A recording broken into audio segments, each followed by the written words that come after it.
This is where manga comes to talk, and big show today. I can't believe it's Thursday already. What the heck?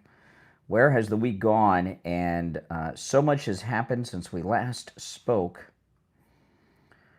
which wasn't that long ago, which was like less than an hour ago, right? But a lot has happened, and I'm going to cover everything. If you're new, make sure you subscribe. This is where manga comes to talk. Now, if you want to see and hear all the audio and video that I play, because I want to be playing a lot of it, you have to go to my main stream on YouTube, which is linked in the description of the video, and I will be going live with that stream in just a moment.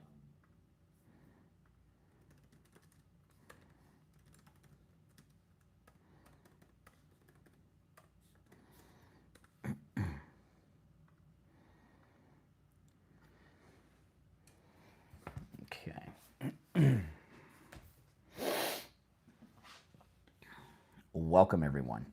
All right. And if you want to call in, the number is pinned in the live chat. I do take live calls. It is toll-free no matter where you watch them.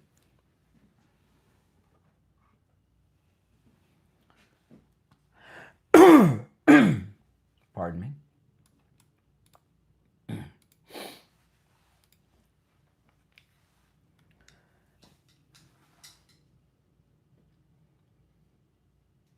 Welcome to the Brian Craig Show podcast. My name is Brian Craig, and this is where MAGA comes to talk. We got a lot to cover today involving Candace Owens, Erika Kirk, the seizure of this drug vessel that President Trump had happen yesterday, so much more. We got a lot to cover. We will take your calls. Candace Owens has lost her mind, and really lost her mind yesterday after Erika Kirk was on Outnumbered. Let me play this, and then we'll get into it. All right, this is Candace Owens yesterday after Erika Kirk was on Fox. Okay, super fun show today. Probably Erika has gone off on conspiracy theories.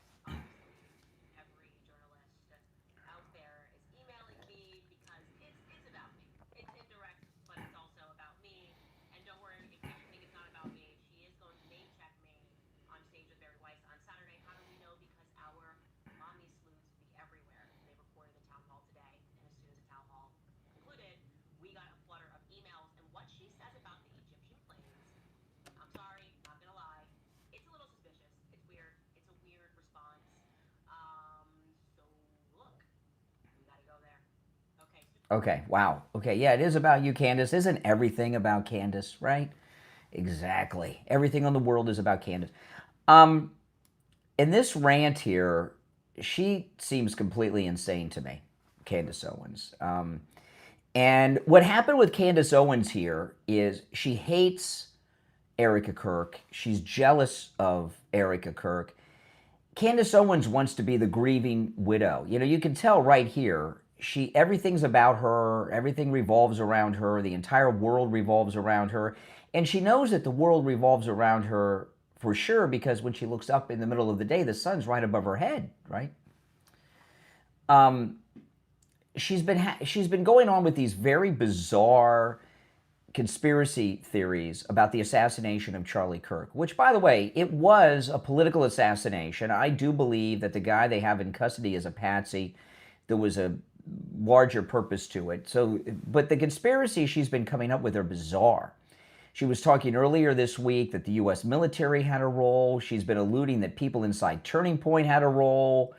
The Egyptians, all these just bizarro things that she's come up with. And Erika Kirk went off on Candace Owens yesterday on Outnumbered with Harris Faulkner on Fox News. And the reason that Candace Owens is so excited here is, one, people are talking about her, which is food to a starving person to her. But she also views it as a green light to go after the person she hates the most on this earth, and that is Erika Kirk, over her bitter jealousy. And, you know, it doesn't look good to go after a grieving widow, but since she was called out by the grieving widow, she figures she's been given the green light, the go-ahead, and attack the grieving widow. And I promise you that she high-fived at least one person yesterday after that outnumbered appearance by Erika Kirk. I bet she watched it live, hoping she would be mentioned. So she probably did the high five during the interview. And I will play what Erika Kirk said in a little bit. But make no mistake about it, Candace Owens is a very jealous woman. You know, she believes that she should be the front person for Turning Point USA right now. And if she had not left Turning Point and then went nuts, maybe she would be. You know, why she left Turning Point is a little unclear. A lot of people, I mean, the conventional thinking has always been, well, she became a big celebrity, she wanted to go out on her own. But I always thought that her and Charlie Kirk were a couple back then. We don't know, neither of them ever said it, but they always seemed like they were a couple to me. Always back then. Didn't they to you? And maybe that's true, maybe it's not. Maybe they broke up and she moved on because they broke up. But she's very jealous. She also has an entitlement feeling to her. She feels that it is owed to her to be the leader of Turning Point USA, at least the front of house person that's doing all the speaking events, because she views herself as the co-founder of Turning Point USA with Charlie Kirk. And it is very true that she was a large part of the massive growth of Turning Point USA when it was new and first going national. She did play a big role there. But she's become, maybe, I don't know if she became, maybe she always was, but she certainly is an anti-Semite. She's even denied the Holocaust. She's gotten completely insane over the last year in particular. Since she left the Daily Wire, she's gone more and more down bizarro rabbit holes of crazy that I can't even keep track of all of them. So she's not when someone becomes an anti-Semite and then a Holocaust denier, that's it. You're right. You know, normal people won't have anything to do with you for good reason. And she's not going to be at Turning Point because of all of that. And she is really angry about it. And she's on a mission. She wants to destroy Turning Point USA. And, you know, the assassination of Charlie Kirk was a political assassination that I believe was done by Never Trumpers. I believe that it's part of this deep state operation. I call it the Bring Back Bush operation. The Bush wing of the Republican Party want to retake the MAGA movement and retake the Republican Party after Trump's second term is over. And there's been a number of things that have happened. The first part of it, the first action in this operation was the assassination of Charlie Kirk, and there's been a lot of things in between. Marjorie Taylor Greene's exit from the MAGA movement is a part of it.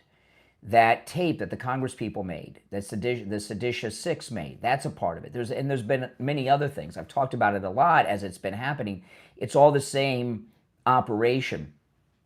I knew how important Charlie Kirk was before he was assassinated to our movement, but I didn't realize how important he was. I didn't realize at what level he was in our movement. I knew he was important.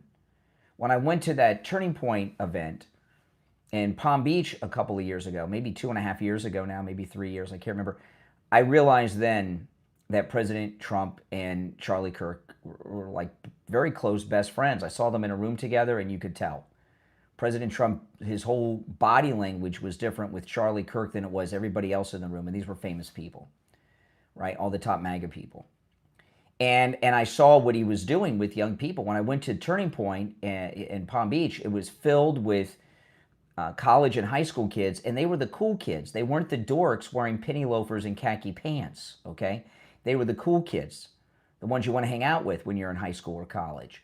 And I thought, wow, he's so important. But I didn't realize how important he was to our movement until I started to learn how much he was doing after he was assassinated. And I think this came as a shock to most MAGA people around the country, not the upper level in the Trump cabinet and in the Trump campaign, but to most of us, I don't think we realized. And the assassination of Charlie Kirk, we have to be very honest about this so we can fix it. These Never Trumpers, I believe, assassinated Charlie Kirk for the purpose of destroying the MAGA movement. right? Defeating us in the midterms and the next presidential election. The MAGA movement. They may get a Republican president that's not MAGA. That's their goal. And they've done tremendous damage. You look at what's going on. You know, Marjorie Taylor Greene never would have left Congress if Charlie Kirk was alive. It's true. Look at the damage. We've lost our whole ground game with young people. I know they do turning point events, but they're not going to, it's not working. Really, not like it was. It's just not. There's been a couple of events. The one with JD was very good. That last one with Megyn Kelly was good, but it's not the same. We've lost the number 2 most important person in the whole MAGA movement. Number 1, of course, is the president, and the second was Charlie Kirk. And we've lost our ground game and done tremendous amounts of damage to us, on top of the fact that the very famous influencers, Candace Owens, Tucker Carlson, and others are in total disarray, destroying our movement, right? You know, the deep state's involved with Tucker Carlson and Nick Fuentes to destroy our movement. It has been, the assassination of Charlie Kirk was a political assassination, but it was very well organized and calculated to cause this chaos that's going on in the MAGA movement among the influencer group. And the influencers, you know, all of it, it's a very important part of the MAGA movement. You know, and we've got to accept that and understand it so that we can fix it. If my name is Brian, this is where MAGA comes to talk. If you are new, make sure you subscribe to my channel. If you're on hold, stand by. If you'd like to call in, the number is toll-free, no matter where you are watching, right? The toll-free number is pinned in the live chat, 888-465-2631. 888-465-2631. And the upper level, for the most part, of the MAGA influencer group is done. I mean, there's a handful of people, you know, that haven't been corrupted by either the anti-Semitic wing or this Candace Owens wing, okay? It's very, very few. You know, we've got Benny Johnson, there's people like me, Laura Loomer, and a small group that have not been corrupted. Charlie Kirk not only was important to our ground game with the youth vote and even at the cabinet level with the president and the rallies, he was an important political advisor that gave Trump the advice to do some things that helped win this presidential election last year. You know, and we've lost all of that. We've lost all of that because that organization is in complete chaos. And I'm going to play some of the audio from Erika Kirk yesterday and Candace Owens yesterday on her show when she just lost her freaking mind.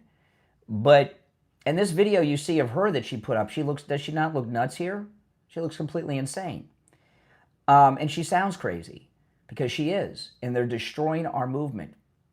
You know, and one of the things Candace talked about is how much money Turning Point has raised since Charlie Kirk's assassination. And it's been over $100 million, $140, $150 million, she says. I don't know, that's what Candace Owens says, okay. But how's that money being used? You know, Turning Point may never be what it was because of all this chaos. Charlie Kirk didn't just get our vote out and advised the president, was doing all those great things. He obviously kept these egomaniac, self-obsessed conservative influencers in line that have gotten crazy. Like her, like Candace. They've lost their freaking minds. Now, this is the first video that Candace dropped yesterday. Okay, super fun show today. You'll probably see the clips, but Erika has gone off on conspiracy theorists. Obviously, every out there is emailing me because it's about me. It's indirect, but it's also about me. And don't worry, in case you think it's not about me, she is going to name check me on stage with Barry Weiss on Saturday. How do we know? Because our mommy sleuths be everywhere, and they reported the town hall today. And as soon as the town hall concluded, we got a flutter of emails. And what she says about the Egyptian planes, I'm sorry, not gonna lie, it's a little suspicious. It's weird. It's a weird response. So look, we gotta go there. You know, what Candace has become is kind of like a political news version of Art Bell and George Norrie. Remember those shows with the UFOs and Bigfoot and the Loch Ness Monster and all of that? That's what she has become. All right, now I want to remind you guys that this early pre-show that I do is brought to you by the next governor of Minnesota. That's right, Mike Lindell of MyPillow.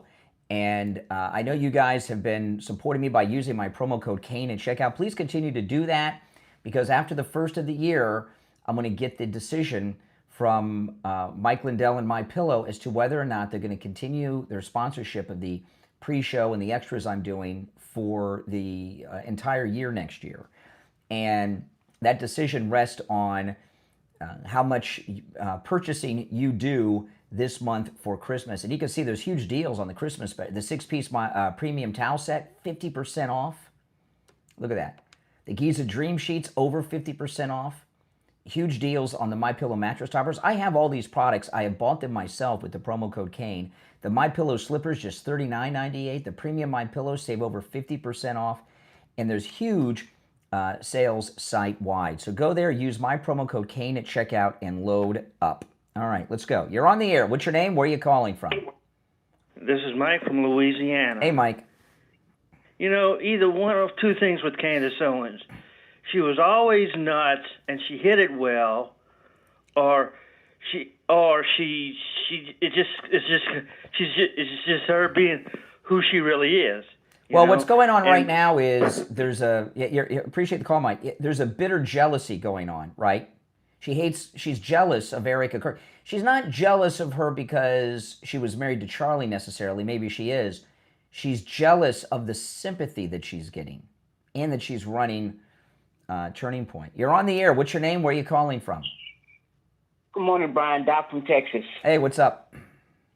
Hey, man. Hey, look. I'm starting to get tired of hearing Erika Kirk, Candace Owens talk about Charlie Kirk. Charlie Kirk is gone. Let him be in peace wherever he's at and be done with it. Let the guy that killed him go to court, find him guilty, sentence him, do whatever they need to do. Erika Kirk needs to go raise her children. If she want to run her Turning Point, let her go run it. But stop. Let her go grieve. I'm tired of this. Because y'all take advantage of that poor woman. Let that poor woman grieve. She is doing these television appearances, Erika Kirk, because Charlie Kirk's final book is being released now, and she's promoting Charlie's final book. She needs to go grieve and let her go grieve. I'm sure you liberals would like that. Hey, Brian, where's Charlie? Is his parents still living? Why don't all day on TV talking? Let that poor woman grieve. Let Charlie Kirk in peace. Let him, wherever he's at, be in peace. I love how these liberals, just a few weeks ago, all the liberals were telling us that Charlie Kirk brought this assassination on himself, and now all of them want to leave the family alone and allow them. I didn't say you. I didn't say you. What are you, Candace Owens? Now all of a sudden the liberals want the Kirk family to be able to grieve and show respect after they were saying that Charlie Kirk is responsible for his own assassination. The liberal movement, you guys are disgusting. Let him live it. Let it, Brian. You see, y'all disgusting too. Y'all MAGA is disgusting too, because y'all take advantage of this that's interesting. You said we're disgusting too, so you're acknowledging that your movement is disgusting. That's interesting. No, I'm not. I didn't say that, Brian. You said y'all disgusting too. We all disgusting. You said your movement. Liberals, y'all MAGA, we all disgusting. No, let that lady we're not disgusting. Let that lady live it. Let that lady peace. Let her grieve. And I'm so sick and tired. Let's let Charlie Kirk do wherever he's at. Let him be in peace. Let whatever live in peace. All these turning points. Well, we need to start more turning points characters. Let it be wherever it be and be done with it. No. Y'all so sickening. Sickening. The man said your movement are the ones. Your movement is the one that assassinated Charlie Kirk, and you think we're sick? No, he did. No, we didn't. Some long crazy person did it. And that's a lone crazy person. A liberal did it. A long crazy person. Let it, Brian. A liberal did it. Let it go. The shooter was a liberal. That's what y'all want to think. That's what y'all want to think, Brian. The shooter is a gay man right? He's a gay man, and his boyfriend is trans, and he shot Charlie when he was talking about What he got to transgender do with issues. anything? That means he's a leftist. Let it. It means he's a Let leftist. this, Brian, let it go, Brian. Let the justice system handle up on the business, and you move on. We're not going to let it go. Let that man, No, we're not going to let it go. Why? Why? Because Why? that's it's not just because y'all making money off of it. Because No. y'all doing like everybody else. You just like Candace, you're making money off of it. Well, first of all, that's how you. it's not a crime to earn a living. Okay, and maybe I earn a living in a, I talk about news and issues that are in the topics, that are in the news. You talk about other things. Talk about the ACA that people gonna lose it because the MAGA Republicans don't want to. I'm gonna let a liberal Democrat like you tell me what I need to discuss on the program. Are you out of your mind? Why would I do that? Candace, let Erika Kirk please grieve in peace. Just leave her alone, Brian. Let's leave her alone. Fox News, y'all just leave her alone. Please just stop. We need to come together and be more. We need to be better than this. The Never Trumpers assassinated Charlie Kirk, shot President Trump. I mean, come on. And the problem's with us? Please. The problem's with y'all, bruh. With y'all. Because y'all sitting up there. But you're not. But you know what you're not mentioning either about the bomber. The bomber. Okay, he was a black guy, but he believed what Trump believed. But you ain't saying nothing. No, he's a liberal, another liberal Democrat. That's not true. No, you're not. No, you're not. In fact, his own family said in an interview just yesterday he's not a Trump supporter. His father, he worked at his father's bail bonds organization. And they worked with excuse me. No, he didn't. He said it out of his own mouth. Stop talking for a second. You know he did. Stop interrupting. Because I'm tired of you sitting up there. You get ready. Okay. I'm not going to be interrupted. His father and him worked with Benjamin Crump, Trayvon Martin's attorney. And where did you hear him say good things about Trump? Some fake news story that said that he supported Trump in the interrogation that no one's seen? That's a made-up fake news story. You're on the air. What's your name? Where are you calling from? My name is John Stevens. All right, John Stevens, what's on your mind? I'm just curious about what you think about the connections with Donald Trump and Mr. Epstein. There are no connections other than President Trump brought him to justice by turning him into the police in Palm Beach when he found out what he was up to. And then President Trump worked with the FBI as a confidential informant in a sting operation to bring Epstein to justice. I think those are commendable. All right.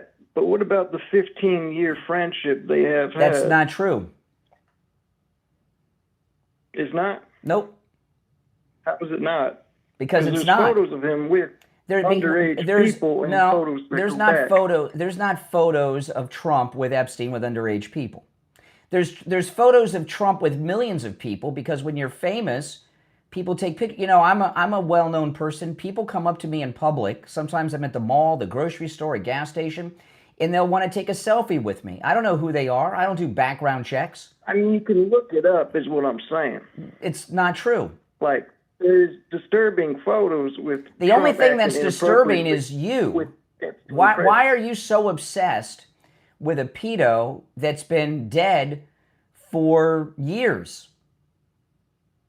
I'm more obsessed that if we do have someone in a position of power, I'm more fearful of just the things they have done and everything you've said about President wrong. Trump is untrue. Hey, listen, take care. Appreciate the call. Oh, my goodness. You see, there's certain tells when you know the liberals are losing, right? They bring up a couple things. They drop Epstein. They that's kind of like, okay, let me drop Epstein and get, The other thing they like to bring up, oh, you're racist. There's a few go-tos that the left have. You're on the air. What's your name? Where are you calling from? How you doing, Brian Craig? My name is Joshua, and I'm from deep red Kokomo, Indiana. Okay, Indiana, what's on your mind? Well, I wanted to talk a little bit about this little war crime that we got going on here. I'm listening. So, all right. Well, according to the 14th Amendment here, it says that there is due process for anybody that's usually arrested for drug crimes. And I noticed that the Honduras president was arrested for drug trafficking. It's not because, that all lives matter or no lives matter, any of that. We should have certain set of standards for everyone else who isn't bigwig people or presidential people or corporate entities or moguls, and common fellow man. Okay, you're a little incoherent. Let me help you with your Trump hate. You're talking about the pardoning of the former president of Honduras? Is that correct? Yes, who had 16,000 pounds of cocaine in his house. And was drug trafficking to the hotel. Now, before I give you the answers to this mystery, tell me why you think, in your Trump derangement syndrome suffering mind, why President Trump pardoned the former president of Honduras who had these drug convictions. Oh, well, that's easy. He's obviously going to get paid for it. Who's going Same thing with to get paid for it? He's already worth $10 billion. No. Okay, I'm sorry. I apologize for laughing at you. Hold on. I'm going to explain to you what's going on. Charge of the cartel. Okay, I'm going to explain to you what's going on. Right? I'm going to explain to you that they didn't have fentanyl. No, and that you can't treat one person I'm going to explain this to you. Brother, you cannot treat two different types of people. If you don't stop interrupting me, excuse me, you're on hold. If you don't stop interrupting me, I'm going to discontinue the call. Okay? I don't mind people calling me and giving me crap, but you cannot interrupt. The reason right now you're feeling, hey, try not to censor me when I'm talking. I'm going to hang up on you. I'm going to hang up on you. So we can get a fair argument. You're just talking over me. No, you're talking over me. You're hearing, I don't like Donald Trump. I appreciate the call. All right. I mean, I don't mind people calling and giving me grief or disagreeing with me. I enjoy that. That's what this show's all about. But you have to take turns and allow me to speak. If you call back again, we'll never talk again, just to let you know. You're on the air. What's your name? Where are you calling from? Yeah, good morning, Brian. This is Richie. Hey, Richie. I want to say something to you. And first of all, the guy that you hate the most that fired this Candace Owens first, Ben Shapiro, probably was 150% right. You might not like his squeaky voice, which I don't either. About what? What was he right about? Firing Candace Owens, getting her the hell out of there, and she is total poison. Yeah, she's a nut. And then what? But she's such a nut. She's vicious, and she's got the biggest microphone. And there's nothing you could do, or I could do, about her trying to destroy the map. People have to stop listening to this crazy woman. She's a nut job. Who for what she's done with. It's not just she's a nut. She's a pig. But to do something to a widow like she's done, and to pull all this conspiracy crap, all this, and prove nothing. She just throws accusations out daily, and she's the victim. She's a piece of garbage. I've never seen anything like it in my life. She's a black Satan, okay? And she's married to probably a gay man. And I'm just sorry. Well, I think her husband. I don't think that's true with her husband. I think he's just a fanboy. I think he's a fan. That's part of it. And I think he's using her to push an agenda. I got to answer these lines, Richie, and then I've lost track of what line you're on. So if I lose you, let me see here. Hold on a second here. I forgot what line Richie was on. All right, is this you? Is this you? No, it's not. Yeah, it's not Richie. Let me find Richie. All right, is this Richie? Yeah, that's me. Okay, sorry, Richie. She's such a nut job, Brian. Yeah. We do agree, but nobody can shut her up. She's just a crazy person. It's everything that she throws garbage out there on a daily basis. Let me tell you why I'm talking about this, okay? I'm not some soap opera. Our MAGA movement messaging is in total disarray. We are going into a very important election year, and we got to clean all this crap up before we get into the election year. Because Candace Owens, Tucker Carlson, Nick Fuentes, and a handful of others are on a mission to destroy the MAGA movement, destroy Turning Point 100%. USA, and they have to be called out, and that's it. And I'm going to do it. It's very important.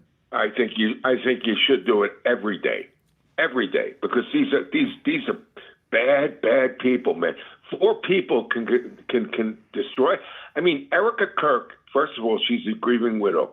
That schmo that called you up from Texas every morning. Okay, he has to know this. When you have a book deal out with anybody, you have to sign an agreement that you have to show up at personal appearances. Mm-hmm. She's taken over that helm. You can't have anyone else do Charlie Kirk's book but her. Mm-hmm. But yet, every day she's being attacked on the other end by this crazy woman with a microphone in her mouth, who was called out to show up at Turning Point, and she backed off. Oh, I'm busy. Mm-hmm. She's full of garbage, man. Yeah. This girl is, and she's making a lot of money by being full of garbage, and she has a lot of stupid people listening to her. Mm-hmm. People got to, you know what, the first thing the MAGA movement has to do is turn her off. Don't turn on the. I'm telling you. Yeah. She's just poison. That's right. All right, Richie. Remember, Richie has the golden ticket. He's the only caller allowed to call twice if he calls in the early show. All right, Richie. Take care. Let's see here. All right, you're on the air. What's your name? Where are you calling from? Hey, my name's Keegan. Yeah. What's on your mind? Just want to say I love Trump. Well, that's good. I appreciate that. I love Trump, too. All right. You're smart to love Trump. You're on the air. What's your name? Where are you calling from? Hello. My name is Donald J. Trump. Oh, okay. I appreciate it. Well, welcome, Mr. President. I'm glad you're listening. You're on the air. What's your name? Where are you calling from? Hey, Brian. It's Jay from San Diego. Hey, San Diego. What's on your mind? Got my mind towards South America. I heard your earlier comments. Hold on while I answer these lines. Hold on a second. That's really great that 25,000 people have been saved already. Well, let me listen. The DEA released numbers yesterday. There's been a 35% decrease this past year in 2025 of fentanyl deaths. That that's about 25,000 lives have already been saved because of President Trump shutting down the fentanyl trafficking into the country this year alone. Yeah. I'm still kind of struggling to understand the whole geopolitics of it, because I was always under the impression that a lot of the fentanyl came from, I thought the people that actually manufacture, wasn't it China? Manufactures it. A lot of it was being manufactured in China. They would ship it to Latin America, to the cartels, and then they would bring it into the United States. Right, and so have you seen? Okay, yeah, so that's that, and that's great. I mean, it's lives saved. So have you discussed this oil tanker that they just confiscated yet? Not yet, but I was going to later, but you can bring it up. Oh, that's sorry, also a great thing. No, you're not spoiling anything. Yeah, it's not a secret. Yeah, I mean that's why people voted for Trump. I mean, he always said, keep the, if you're going to do something, keep the oil, get in, get out, don't make a mess of things. What he's doing, Venezuela is an OPEC nation. They got a lot of oil, and they sell, most of their oil, they sell to China, about 90% of it. The rest of it, they sell illegally to Cuba, who we have an embargo against, and terrorist organizations, so they have money to operate their terrorism with. I just think that the people that are comparing this to Iraq are just so far gone. You know what I mean? Because President Trump is really smart. He's no George Bush. He's not going to make a mess of this. He's just going to do what needs to be done. And I really think that he's has America's best interests. Absolutely. He does. All right. Appreciate the call. All right. Take care. You're on the air. What's your name? Where are you calling from? Well, quite frankly, I think it's very rude that you hung up on me. Very rude. And I just wanted to say you're doing a successful job, more successful when I gave the little guac to Bill Clinton. Yeah. No, I don't mind.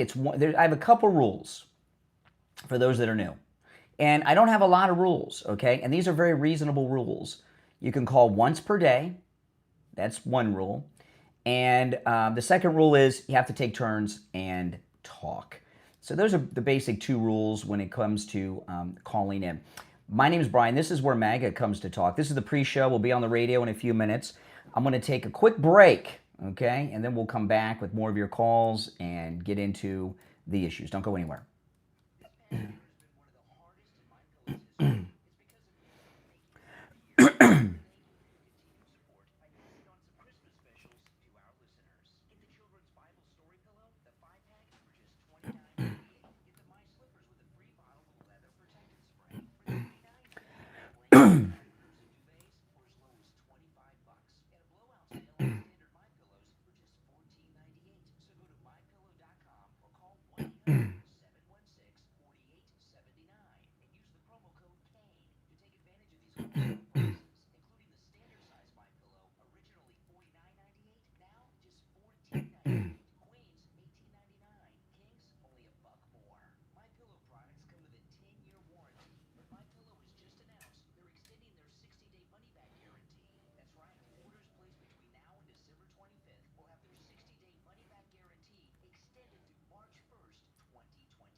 All right, we have just a few minutes till the radio show starts. If you're on hold, hang in there. I'll take more calls when the radio show starts. Well, I got a full board here almost, so some have been on hold for a while. I'll take some now, and then some more when the radio show starts, all right? Let's see here. I've lost track of the order in which everyone's called in. Hold on. You're on the air. What's your name? Where are you calling from? My name's Jake, and I'm from California. Hey, Jake. How you doing? So there was a guy earlier who was talking about the pardon of the president who was a drug dealer and the Honduran president. He was talking. Well, I mean, the Honduran president is one of those guys, right, who were dealing drugs. So why didn't he just get blown up like those dudes on those boats? I told the other caller, who was probably you, using your real voice. I'll say it again for the liberally impaired in the audience, okay? So there's no due process, Oh, right? yeah, see, here comes the real voice. We just don't follow the Constitution, right? Listen, I don't mind you calling in. Listen, you need to learn how to talk. No, you need to listen. There are rules here. And maybe you've got some issues with daddy in the home and everything else, and there's not rules, but there are rules here. And if you call me again, you can call me again on my next show, but if you call me again this morning, we're not going to talk again. I love to talk to people who disagree, but I will discontinue your participation in the program if you don't follow a simple rule or two. One, you can call once per day, once per show. I do multiple shows a day, so you can call. If I do a show in the morning, you can call, and I do it again in the afternoon, you can call then. That's one rule. The second rule is you have to take turns talking, okay? You can't just talk over me, right? We have to take turns talking. And, you know, I take the phone calls screenless and unvetted on the program. Okay? So I let everybody on. I can discontinue your participation, though, if you break those rules. And I am given a warning because obviously the guy's a little mental and he's new to the program. And as a Gen Z or millennial, he's not accustomed to men laying down rules and everything else. So, you know, so we got to be, you know, I'm a little patient with people like that sometimes. So let me check what time the radio show is we're gonna go. Okay, we got about a minute till the radio show starts. But I don't think my rules are that unreasonable. Okay, that's the way it is. All right, so we have less than a minute till the radio show. There's a story that I'm going to lead with. I'm going to get back into the Erika, Kirk, Candace, Owens stuff in detail later, but there's a major story that I want to cover that, let me pull it up here on my phone, that I'm going to open with on the radio. Let's see, there it is, okay. We have about 30 seconds. If you're on hold, stand by. I've got to start the show over and everything else because the radio show's starting. I've got this new phone, and it's nothing but a pain in the butt. I'm not sure what number phone we're on. This is the new phone. What number phone is this? Can you guys tell me? My wife got it for me. My other one is done.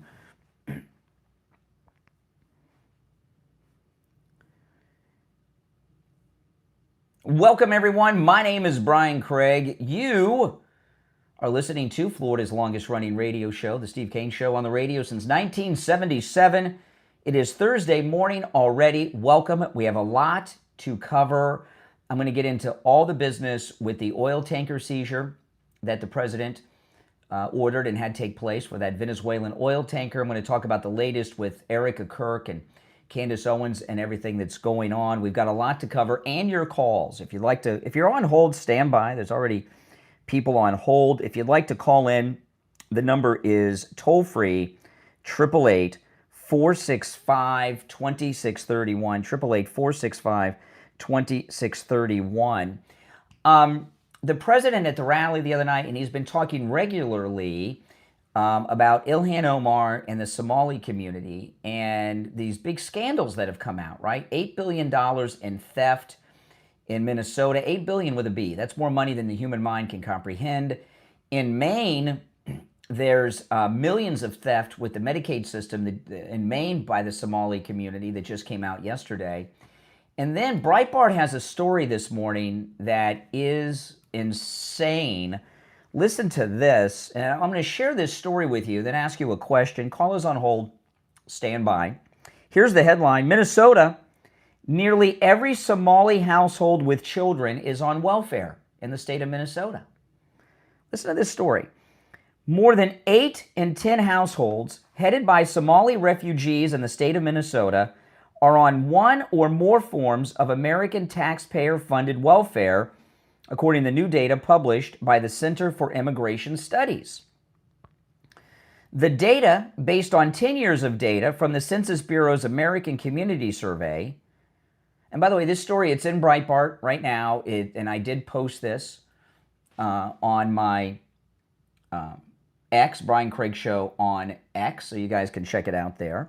The data based on 10 years of data from the Census Bureau's American Community Survey shows drastic disparities between native-born American households and Somali-born households in Minnesota, where nearly 80,000 residents have Somali ancestry compared to 0 who had Somali ancestry in 1990.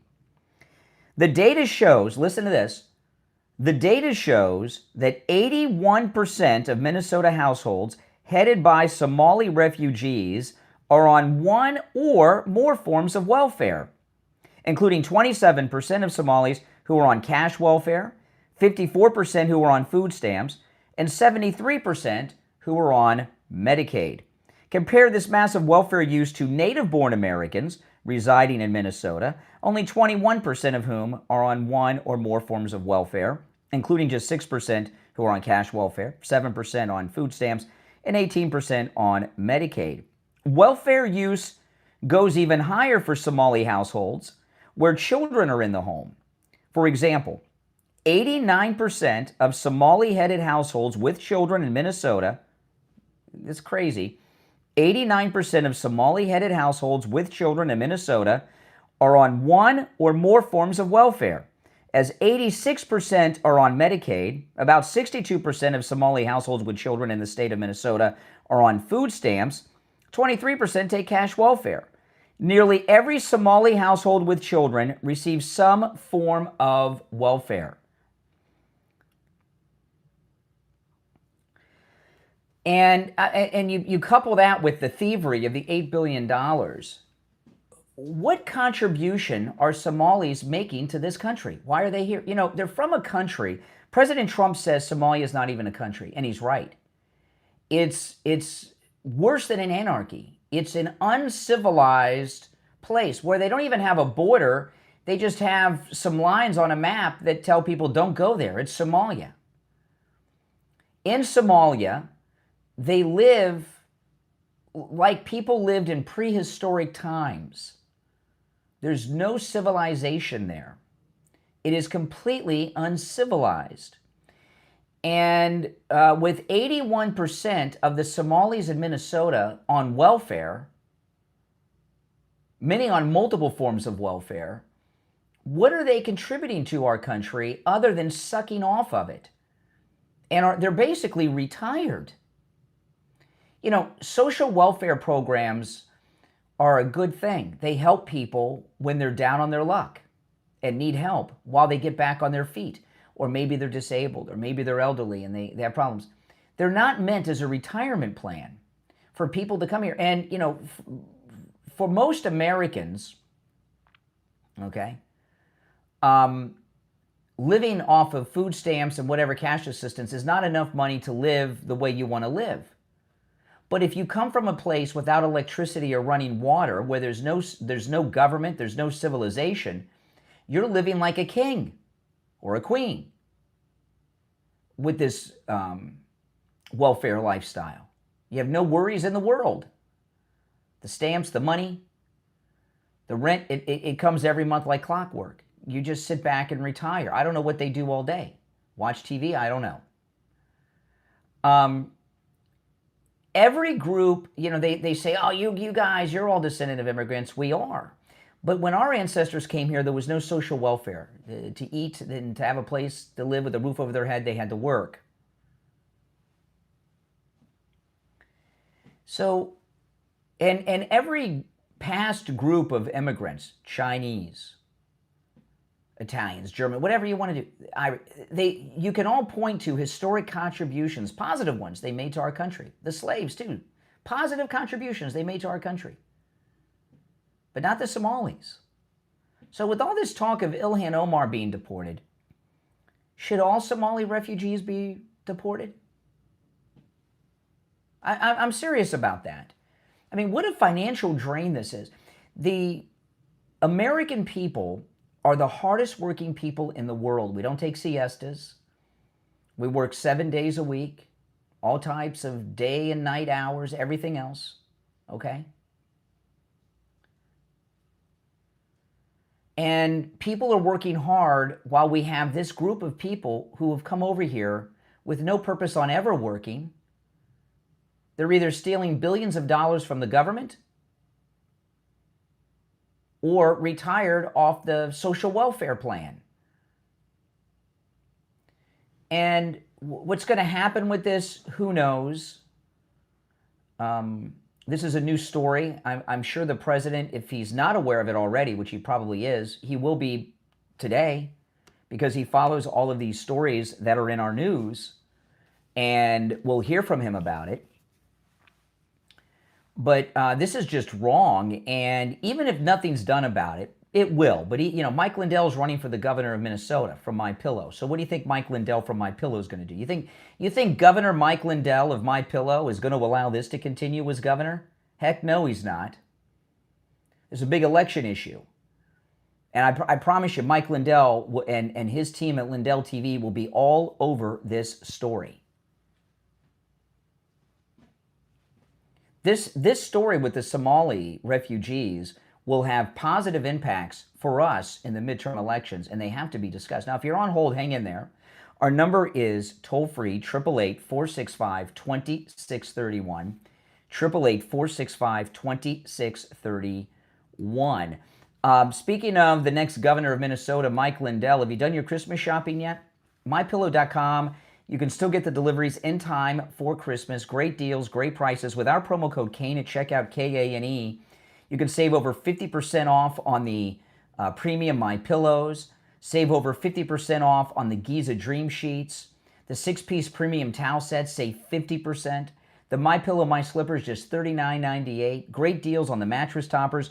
All, of course, with our promo code KANE at checkout, KANE. Do your Christmas shopping now. You know, when you use our promo code KANE at checkout, of course, you're supporting the next governor of Minnesota, Mike Lindell, but you're also supporting this program, okay? So please go to MyPillow.com, use our promo code KANE at checkout, KANE, and do your Christmas shopping. And he's extended the money-back guarantee through March 1st of next year. That's amazing.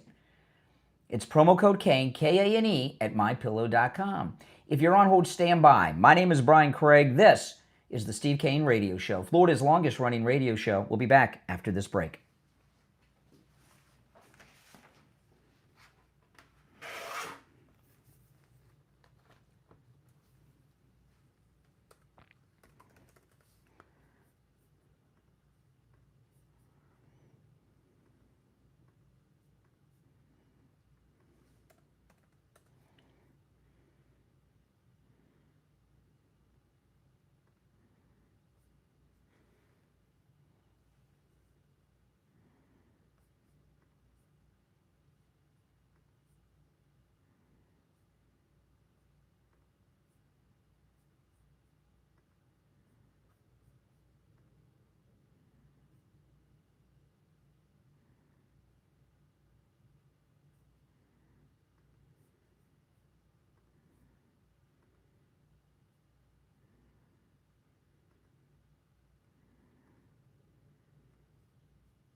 Hey guys, hold on. We'll be back shortly. That's right. Lindell 2026. If you're on hold, stand by. I'm going to go to the phones after the break, everyone. We'll be right back.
All right, we'll be back in 30 seconds, guys. There's one opening on the board. I'm going to take the calls.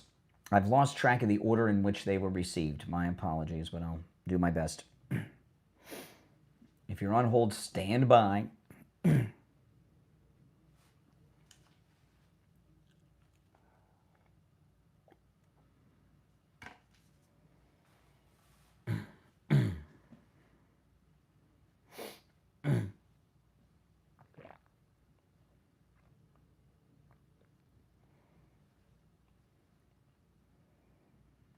Welcome back. I'm Brian Craig. It's the Steve Kane Show, Florida's longest running radio show. There's one opening on our board, two openings, on our board at 888-465-2631. 888-465-2631.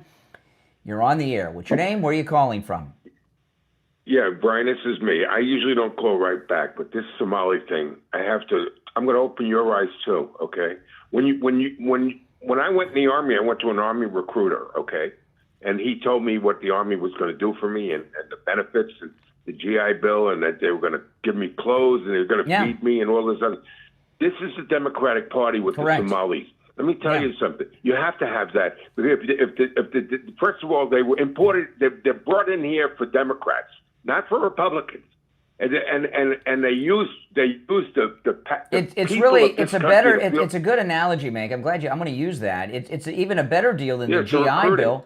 It's a better deal than the GI Bill because this covers their entire life, including the education for their children and themselves for life.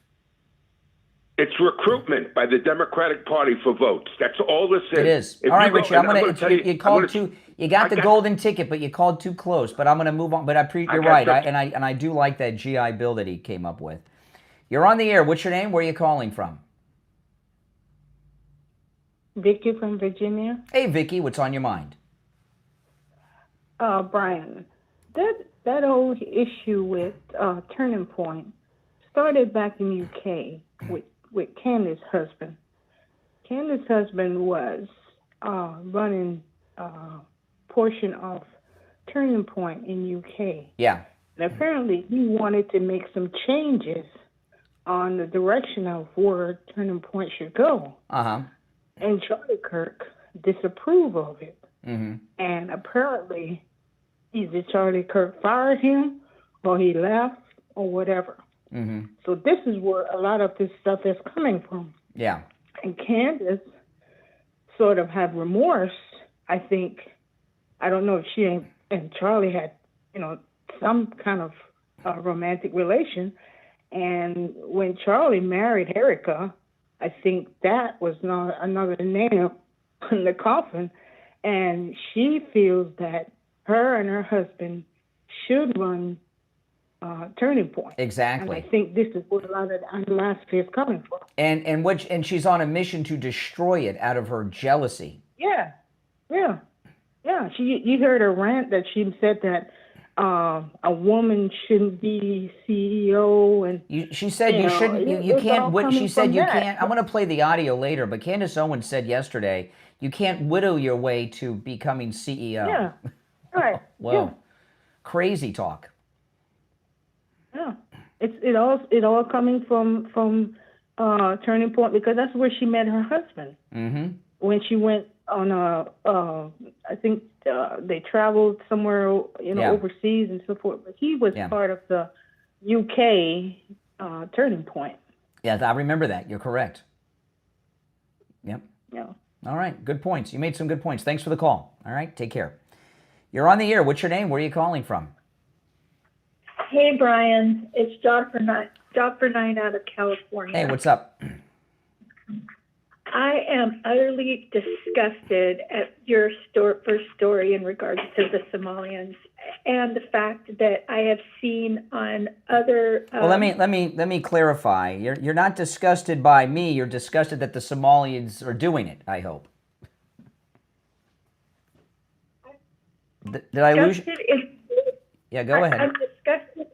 I'm disgusted in the sense that we end up giving so much to people. They come here and all they do is abuse us, abuse the system.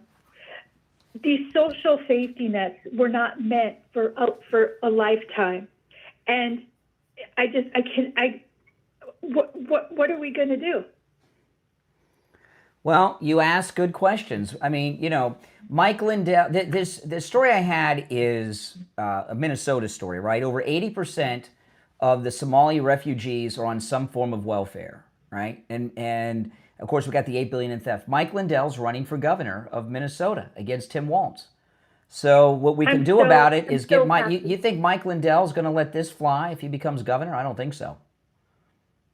No, I'm not saying that he is, and I'm very, very happy to. So that's what we can do about it: is elect Mike Lindell as the governor of Minnesota.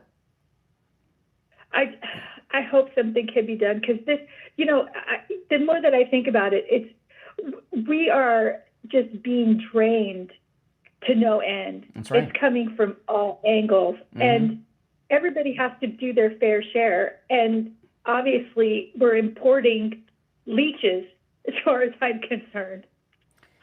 Yeah, you know, what Richie said is true. I mean, this is not an accident. The Democrats brought them over here. The Great Replacement theory is a fact. They were in the middle of it, and it's been stopped in its tracks. But that's what they've done.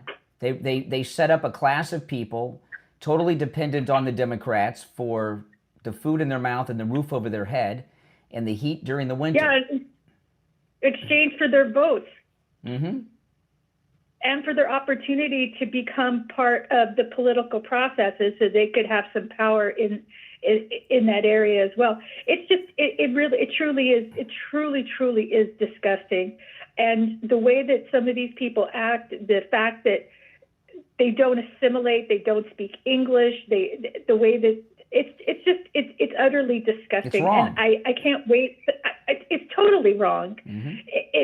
It just makes it more evident, in my opinion, that, you know, social safety nets should definitely be for basically Americans, period. And anybody that comes over here and needs some kind of assistance, it should be short-term. See, you know, Mike Lindell, not only, he's going to be the perfect governor for this, because he is a Minnesota guy, right? My Pillow's based in Minnesota. But he's also a successful CEO of his company. So, like President Trump, he knows how to get to the bottom of waste, fraud, and abuse in a company. He'll do the same at the state level. This will be done. They'll be totally cut off. But Brian, his biggest attribute is his overcoming substance abuse. Oh, yeah. In my opinion, it's been one of his, because it shows at the perseverance and the dedication, and that you can be successful at something like that. And that's an incredible gift to share with others, but it's the tenacity. And I'm very grateful to God that he's going to be in the fight, because he would be a great governor. I think it'd be fantastic. Oh, yeah. Yeah, that's right. All right. Appreciate the call. All right. Now, I want to ask you this. Do you or someone you know suffer from neuropathy? Oh, man. You need to call Lighthouse Medical. The numbness, the pain, the burning, the tingling in the hands and feet, muscle weakness, loss of balance, dizziness, falling down all the time. I remember my grandmother, my great-grandmother, one of my great-grandmothers, I knew 3 of my great-grandmothers, very lucky, I was very young, it's a bit of a blur, but one of my great-grandmothers, she was falling down all the time. It's like in the 70s. She probably had neuropathy. The feeling of pins and needles in the hands and feet, no feeling at all. The symptoms of neuropathy are living torture. They make life unbearable.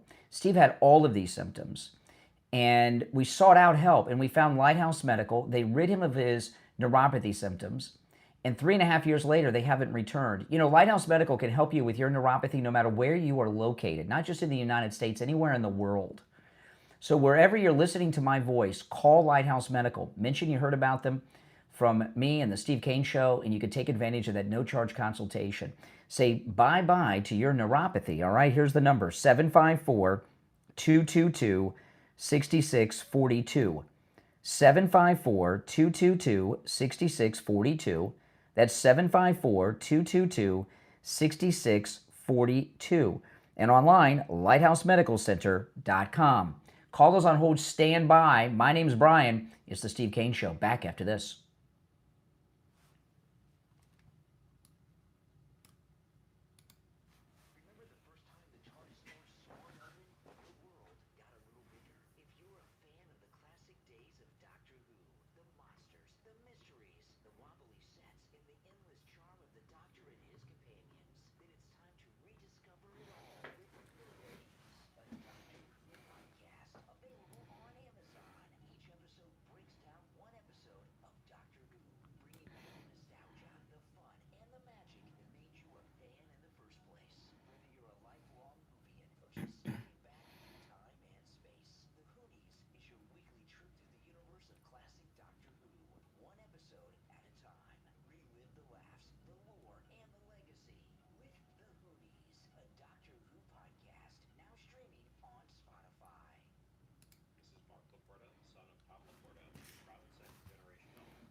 All right, we'll be back in about 30 seconds or so on the radio. If you're on hold, stand by. I'll go to the phones when we get back. If you are watching on the live stream with the green wall behind me to see and hear all the audio and video and get the effects of the green screen, go to my main live stream on YouTube. The link is in the description of the video. If you want to call in, the toll-free number is pinned in the live chat. All right, stand by. 20 seconds.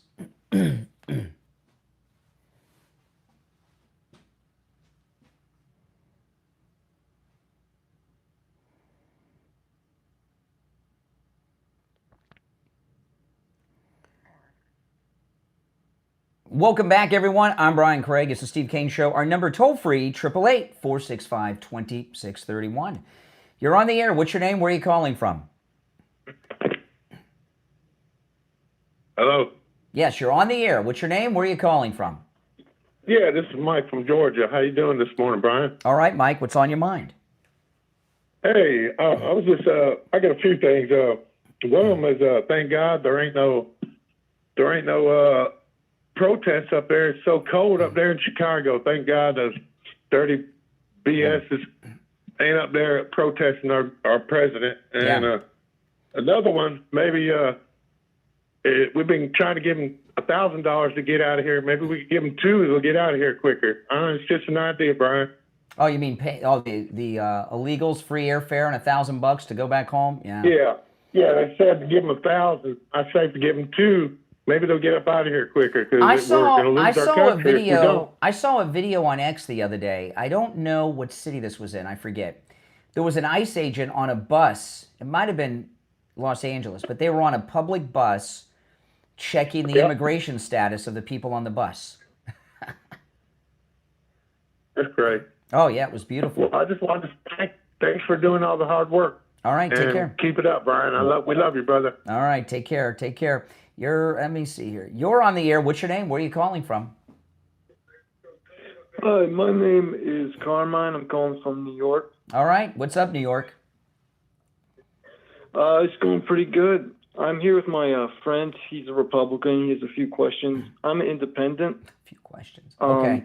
So my main question is, I'm wondering to get your opinion on the two-party system. I don't care. I support 2-party or 200 parties, whatever. It's America.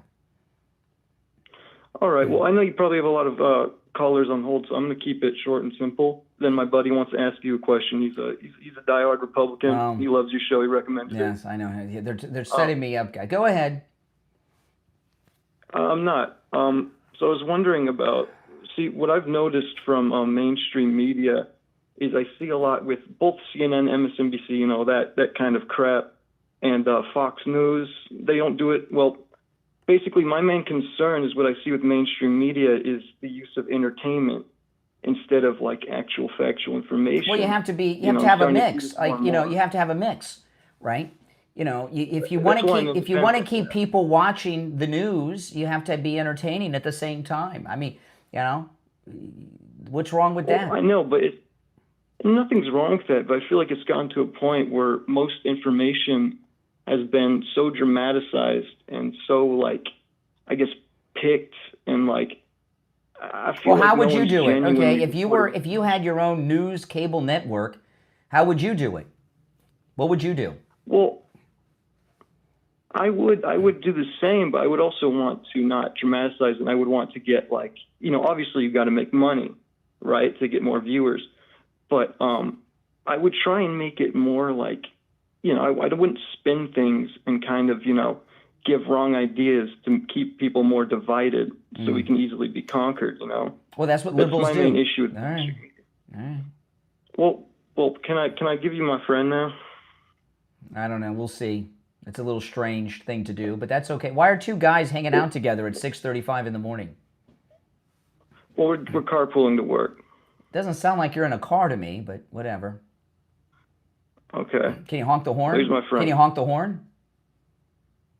Hi, it's Donald. Sorry if I sound funny. Yeah, I mean, no horn honking. Oh, my goodness. You're on the air. What's your name? Where are you calling from? Hi, yes, this is Sandra from Indiana. Hey, Sandra.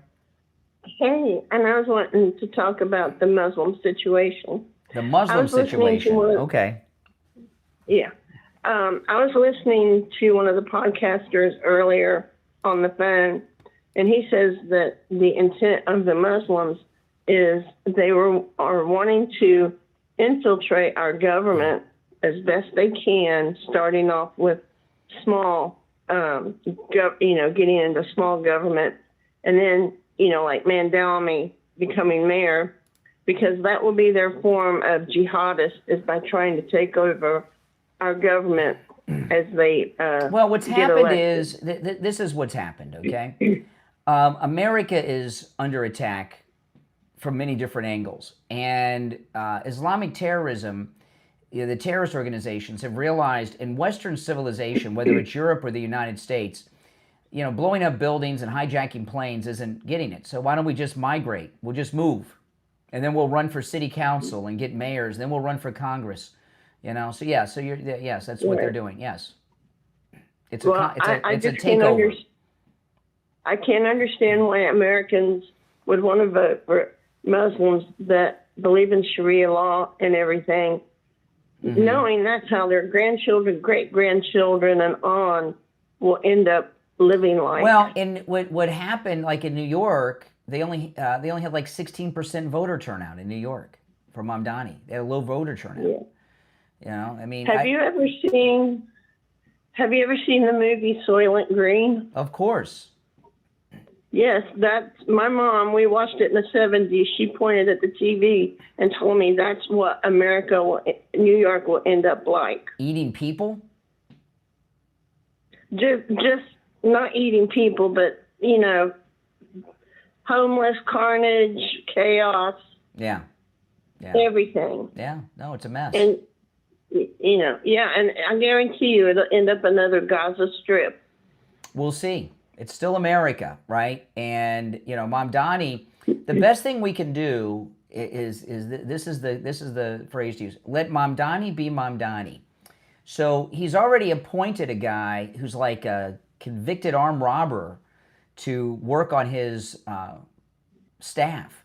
So he's going to be a complete disaster. So the best thing we can do is let him do what it is he's going to do, and New Yorkers, I think, will wake up. Well, the bad thing is with the police leaving, they're going to hire and bring in Muslim police. Yeah, maybe. And there was a video once where a female officer was showing them how to put on the hijab. Oh, my goodness. Yeah, I remember that video. New York. Yeah, I saw that. Yeah. New York City Police Department. Isn't that crazy? Who would have ever thought after 9/11 that something like that would be the reality? It's crazy. I mean, you can make a good case with the election of a Muslim mayor. You could New York. We've lost the war on terror. I mean, after 9/11, if you would have said in 2025 that New York will elect a Muslim mayor and New York City police officers will be wearing hijabs, they would have laughed at you and said that's crazy. And here we are. I know, and that. After 9/11, I've tried to go get my daughter from school, and they would not let me take her. They were on lockdown. Yeah. Yeah. All right. Appreciate the call. Yeah. Take care. Good to hear from you. Make some good points. All right. So I want to get into, if you're on hold, stand by. There's a lot of issues to get into. I want to get back to this Candace Owens, Erika Kirk thing. Erika Kirk is out there promoting Charlie Kirk's last book. So she was on with Harris Faulkner yesterday on Outnumbered on Fox News. And Candace Owens has been just saying crazy conspiracy theory things about the assassination of Charlie Kirk. She said this week the U.S. military may have been involved, Egypt, of course, Mossad. And she's even suggested that people inside Turning Point USA had a role in the assassination of Charlie Kirk. Erika Kirk called Candace Owens out big time yesterday to Harris Faulkner on Outnumbered on Fox. Listen.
Okay, now she's talking directly to Candace Owens. She didn't say her name, but she is. And what Erika Kirk reminds me of here, this is Jackie Kennedy.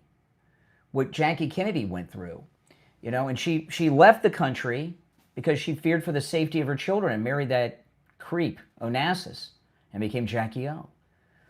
And I'm hoping Bobby Kennedy can reach out to Erika. Maybe he already has, because he could offer her a lot of help in dealing with this. But Candace Owens, when we get back from the break, I'm going to share with you some of Candace Owens responded to this. And Candace Owens was very excited yesterday. You know, she has been putting out really sick, twisted conspiracy theories about the assassination of Charlie Kirk. There was a conspiracy behind it, which I've talked about a lot, and I'll reference when we get into it. But that's not what Candace has been doing. I mean, she's been blaming people inside Turning Point. It's just bizarre and very sick what she's been doing, Candace Owens. But she stayed away from Erika Kirk because she's a grieving widow. And the way that Candace acted yesterday was insane. She was so excited that Erika Kirk called her out because she figures, okay, now I can do it. Now I can go after my real issue. She hates Erika Kirk. She's jealous of Erika Kirk. Candace Owens wants to be the grieving widow. She wants to be the woman that everyone feels sorry for. And she also wants to be the face of Turning Point USA. So we'll take our last break of this hour, come back with more. Don't go anywhere.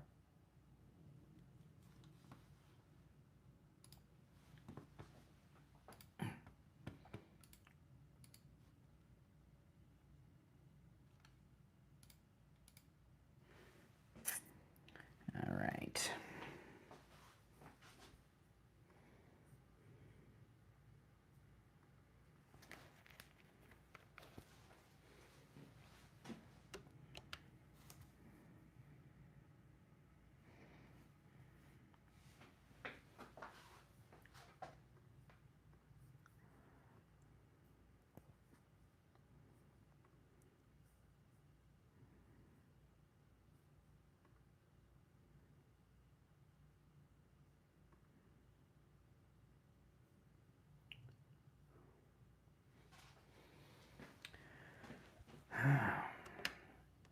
You're on the air. What's your name? Where are you calling from? Hi, sorry if I sound a little hoarse. I still got a little bit of Bill stuck. You know, in my I'm gonna tell you. Hold on a second here. Slow down. I'm gonna have to ban you. I'm gonna have to ban you from calling. I don't want to do it, but it just happened. You know, I don't mind your attempted humor, but you've gone over the line. You're done. It's too bad.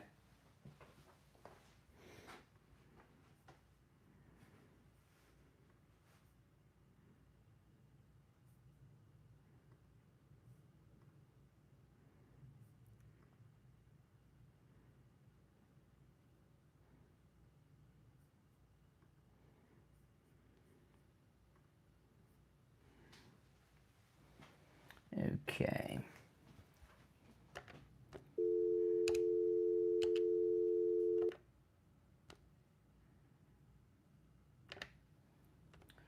Yep. You're up. How's it going? I'm calling. So my thing is, I love Candace Owens. Yep. I love Charlie Kirk. I was a big fan. But I've heard her say nothing bad about Erika Kirk. Correct me if I'm wrong. No, you're wrong. She, in fact, when we get back from the break, I'm going to play some of the audio she's yesterday. She said a lot about Erika Kirk just yesterday. Okay, so yeah. Maybe I missed it. I'm open to it. But she's been saying that people involved that work for Erika Kirk at Turning Point USA have a role in the assassination. That's a terrible thing to say. Well, I don't trust a lot of people there at Turning Point. Why? Who do you know there?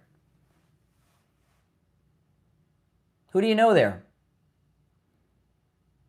Oh, your video's playing while you're talking.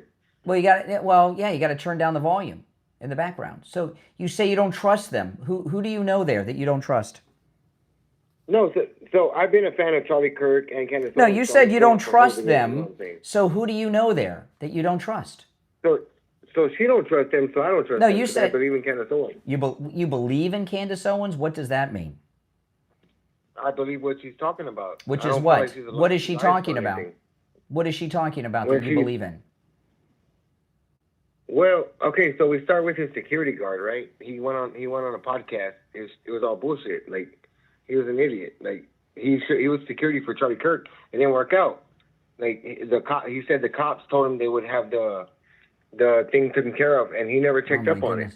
So why don't you just tell the truth? You think Candace Owens is hot. You like her. You're attracted to her. Not really. Oh, okay. Not really? Like I said, I'm open though. After our call, like I said, I'm open. I would love to hear whatever she said recently. Well, you'll hear after the break. Keep listening and you'll hear. Okay, sounds good. All right, take care. Oh my goodness. Oh boy, if you're on hold, stand by.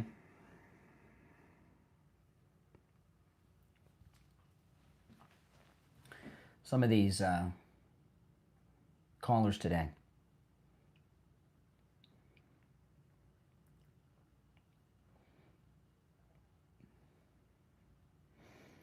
Stand by, everyone. If you're on hold, hang in there.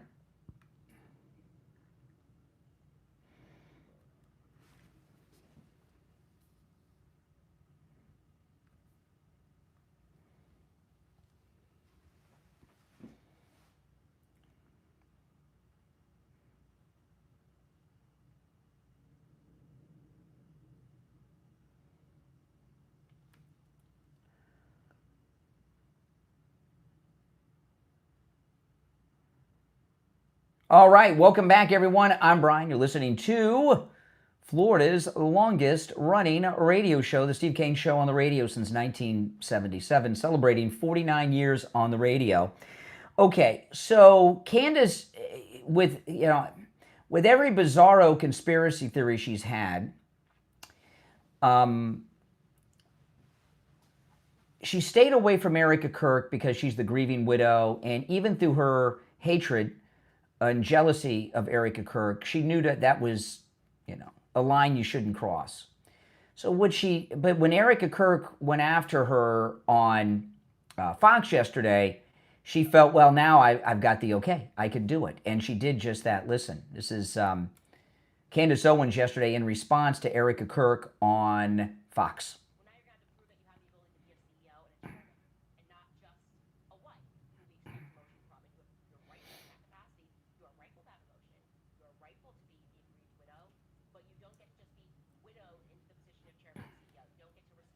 Wow.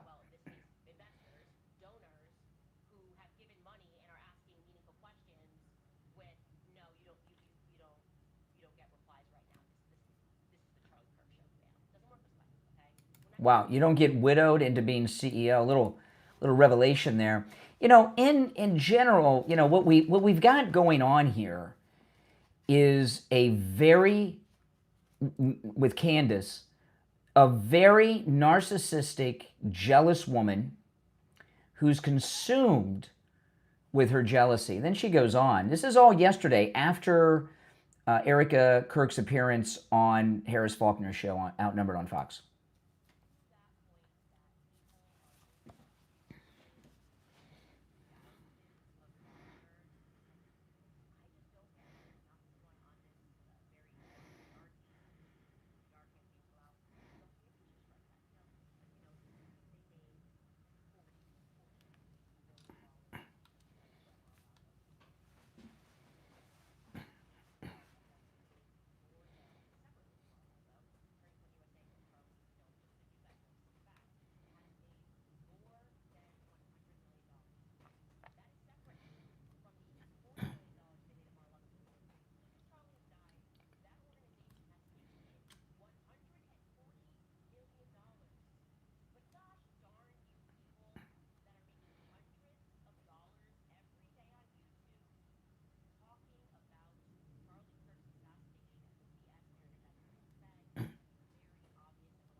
Okay. Now, this thing, you know, Turning Point USA is the MAGA grassroots political organization. It's what the Christian Coalition was in the 80s and 90s, but effective. Turning Point USA is what the NRA has been in the past, okay?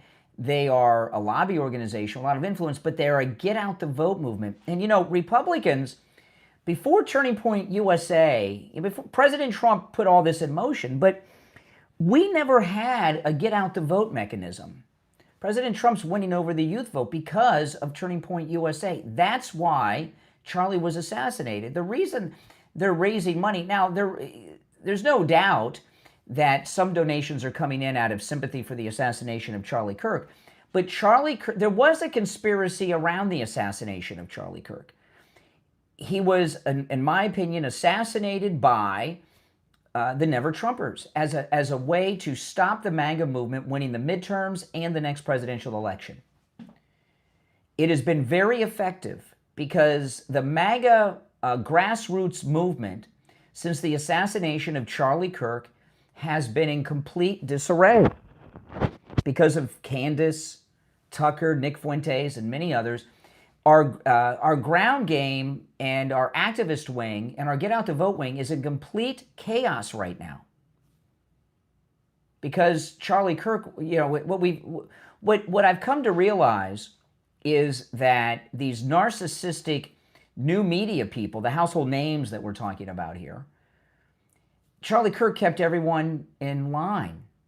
Now that they don't have a leader there, it's complete chaos. And it began with a lot of them working hard to try to become the next Charlie Kirk and lead Turning Point and all of that. But it's devolved into other things. And this midterm election, the season begins January 2nd. The only reason that our midterm election is up in the air, because it is because Charlie Kirk has been assassinated by the Never Trumpers. The first political assassination of a civilian since 1968, when they killed Martin Luther King. And it had the same impact on the civil rights movement. The civil rights movement was never the same, and it was run by shysters and con men ever since, up until this point, when Martin Luther King was killed. And we see a similar thing happening with Turning Point. So the Never Trumpers, they view the assassination of Charlie Kirk as mission accomplished because their goal in assassinating him has been achieved. Our movement is in total chaos right now. And the reason I'm talking about this is because we've got to get our house back in order and organized. Right? You know, Marjorie Taylor Greene met and took photographs and was praising Code Pink this week. Do you believe this? Marjorie Taylor Greene. I never thought I'd see the day. And she not only took photographs with them, she's praising Code Pink. Marjorie Taylor Greene. Code Pink is an anti-Semitic, anti-American communist organization. And Miss MAGA, who's got a brand new suit, I guess when you make that $25 million that she's made, you know, the fashion quality goes up. Now that she's not MAGA, she's starting to show her wealth. She puts her arms around Code Pink, meets with them, takes photographs, and praises them for the shared vision that they have on some things. Don't you see what's happened? If Charlie Kirk had not been assassinated, not only would our movement be organized, our ground game would be organized, Marjorie Taylor Greene would still be MAGA, and Marjorie Taylor Greene would not have resigned from Congress if Charlie Kirk had not been assassinated.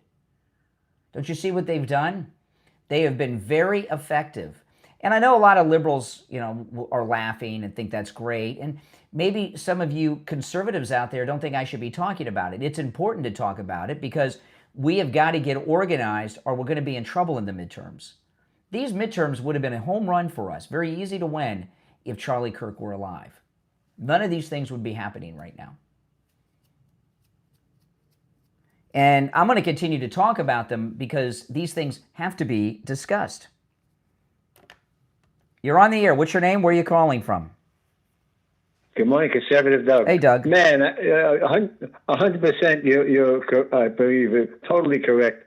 You know, this woman is so annoyed that she's not the one who's running Turning Point now. She's not thinking straight, but she hasn't been thinking straight for a while anyway. So another one that used to be good bite the dust, huh? Marjorie Taylor Greene. We're just losing one after the other. Yeah. Anyway, but you know, the thing I want to say is, did you see what these liberal jerks have done to Jesus? They took him out of the manger and out of the nativity scene, out of the manger, put a sign up saying ICE was here and have Jesus laying on the floor in a silver blanket. Man, I mean, how low could you go? You know, these people are really sick. Where did that happen? I missed that story. Yeah, that's why I want to make sure you heard it. Where is it? Where did that happen? I'm sorry, I don't know. They had it on internet, and somebody did it somewhere, man. Disgusting. You know, man, how low can you go, I mean, man? And how disrespectful to the majority religion in our country, Christianity. Can you imagine if Christians did that to Muslims? Could you imagine? They'd freak out. I mean, they go after you if you wear an American flag on Cinco de Mayo. Yeah. I'm telling you, even the liberals, when I talked about it yesterday, they were all like, "Oh, that was not nice." Everybody is shocked that somebody would do something so stupid. That is so far over the line. It's pretty bad, Doug. I appreciate you bringing that to my attention. Yeah, man. All right. Okay. Anyway, have a good one. You too. Take care. Take care. All right. We're approaching the top of the hour break. If you're on hold, hang in there. I'm going to move on to some other topics because I do have a lot of other things to bring up, but I do want to take your calls on everything I brought up so far. The number is toll-free, 888-465-2631. 888-465-2631. It's a toll-free call no matter where you are listening. My name is Brian Craig. This is the Steve Kane Show, Florida's longest-running radio show.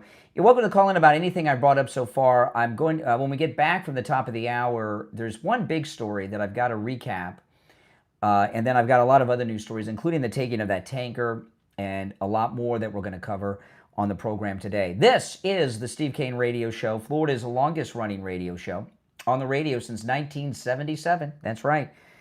Oh, boy. Can you believe it's Thursday already? I can't. December 11th. I'm Brian. We'll take our break for the top of the hour to be back with your calls and more right after this.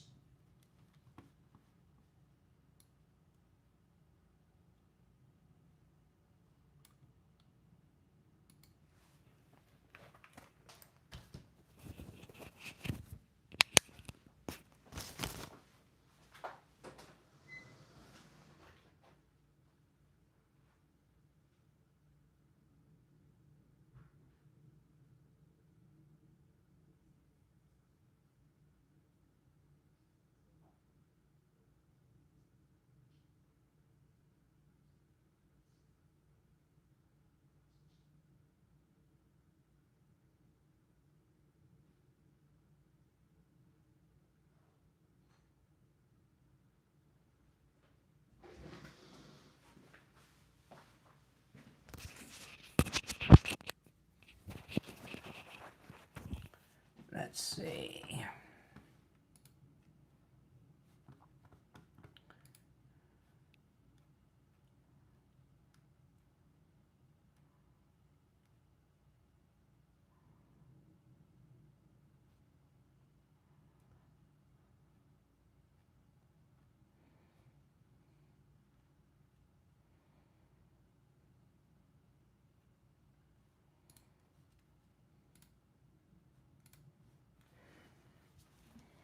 Stand by, guys.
Okay.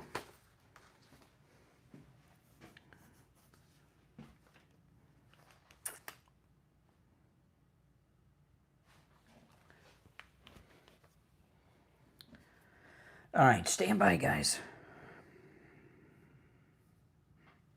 We're back in just over a minute.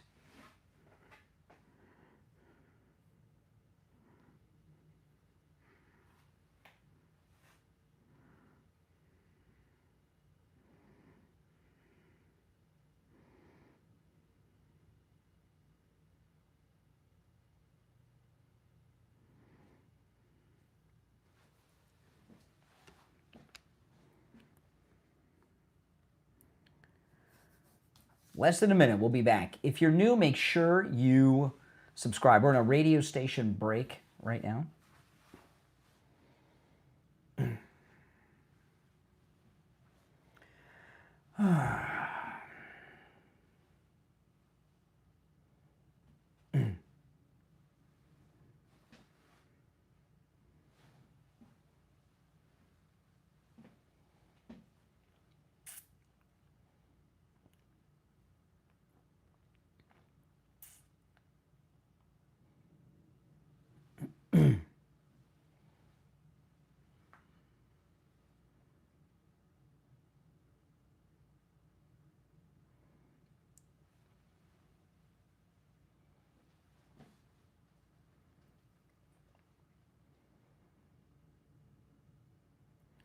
Welcome back, everyone. I'm Brian Craig. It's the Steve Kane Show. The 7 o'clock hour has begun.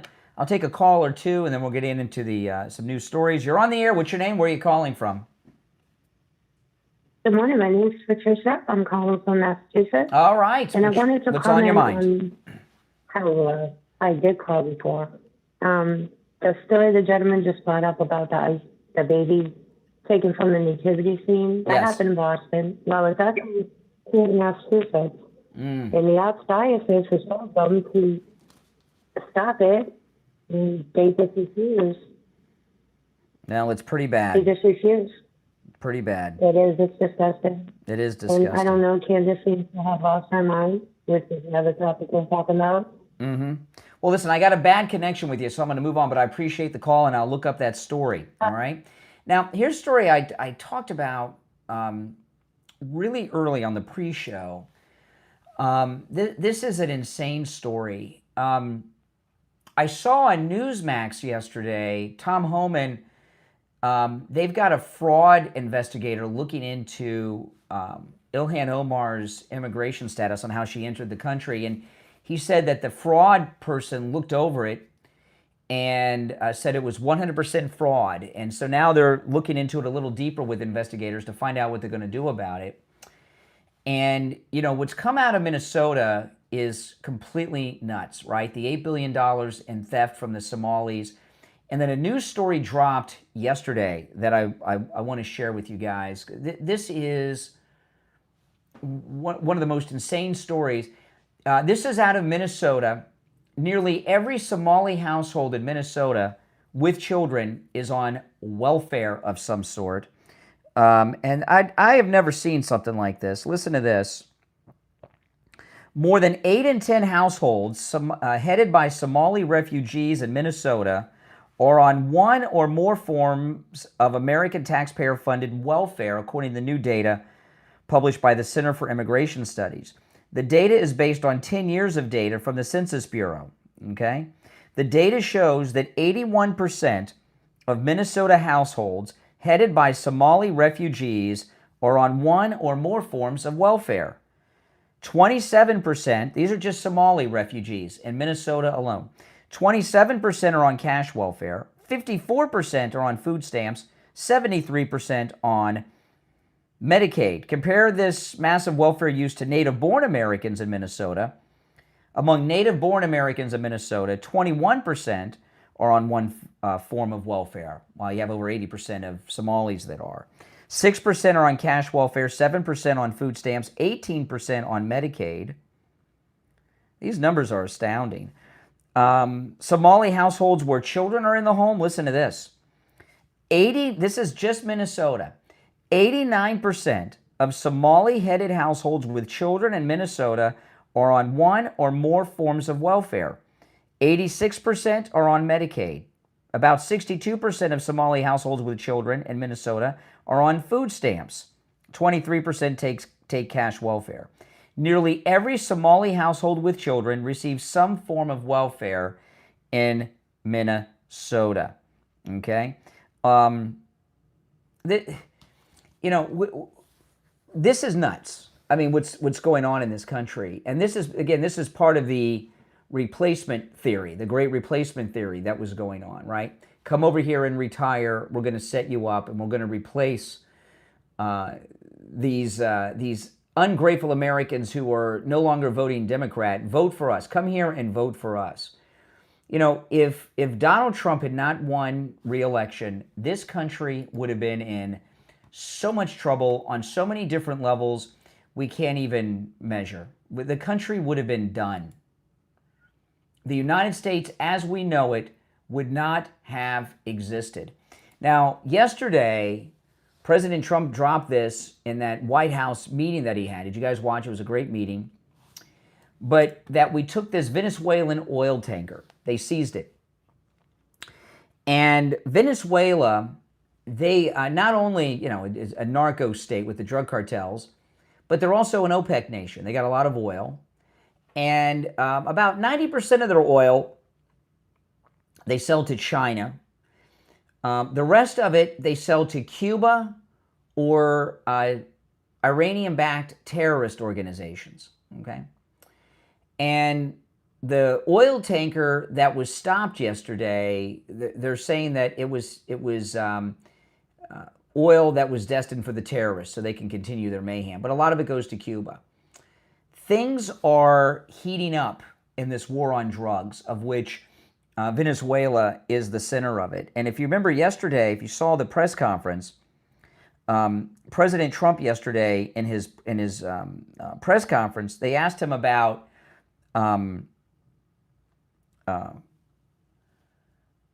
Colombia, and he said if they don't clean up their act, they're next. What President Trump is doing is absolutely amazing. Now, yesterday I had a story, and I got an update on this, but yesterday I had a story that the DEA had reported that the fentanyl that they've been seizing in the United States lately is much less potent than previous fentanyl. And the reason that is because he's been shooting the boats out of the water, shut down the drug trafficking through the southern border, but also part of the trade negotiations with China, President Trump has stopped China manufacturing the fentanyl and shipping it to Latin America. And they've also President Trump has stopped China from exporting the chemicals used to make fentanyl. And it's having an impact. But then something else dropped late in the day yesterday. And this is all from the DEA. Listen to this. In 2025, the year of Trump's second term so far, listen to this.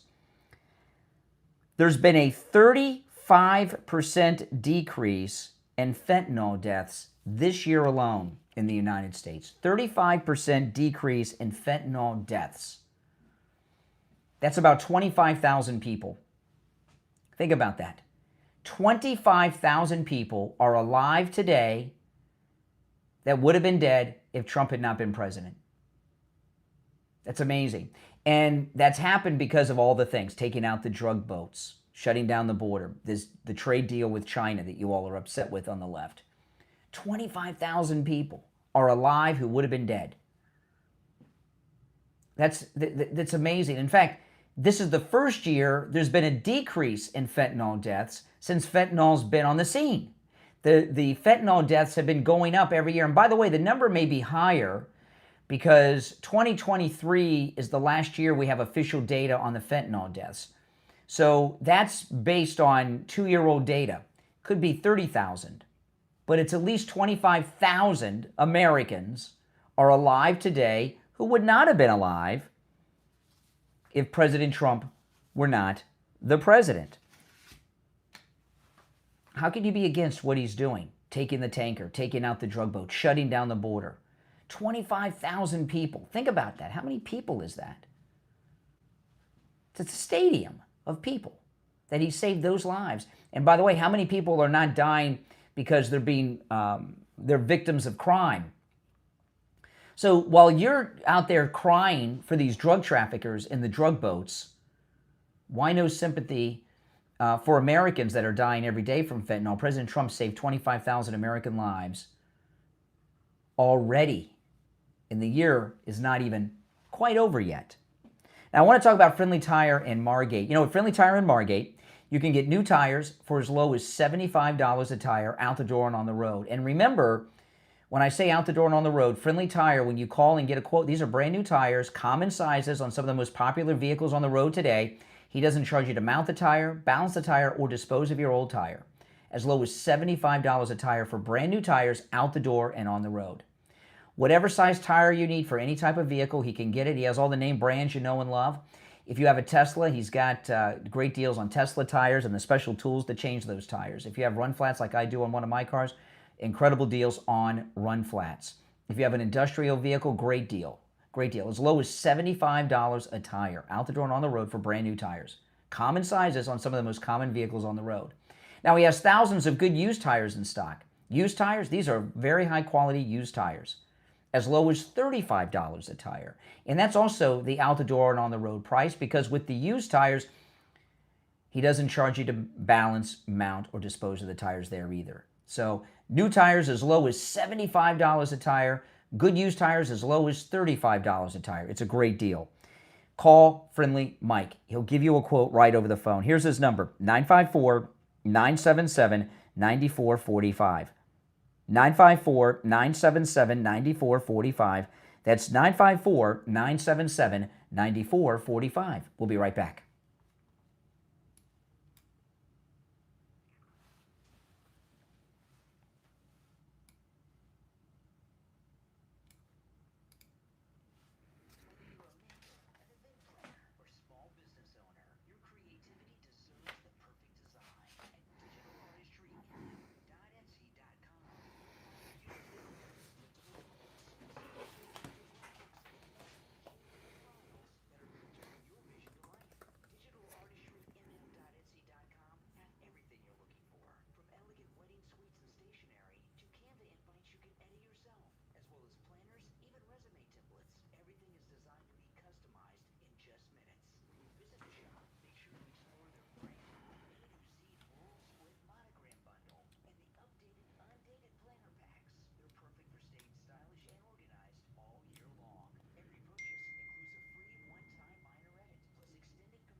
All right, we got about a minute until we're back on the radio. No, that's not, I was looking for a particular story. I'm not able to quite find it.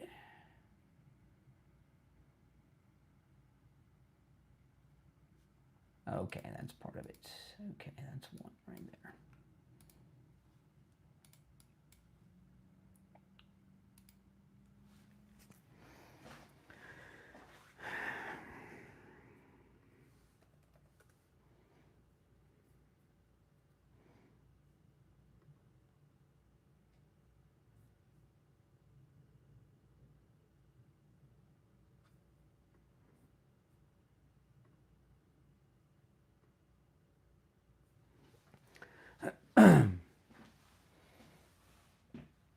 We got about 20 seconds and we'll be back. If you're on hold, hang in there. If you want to call in, the number is pinned in the live chat.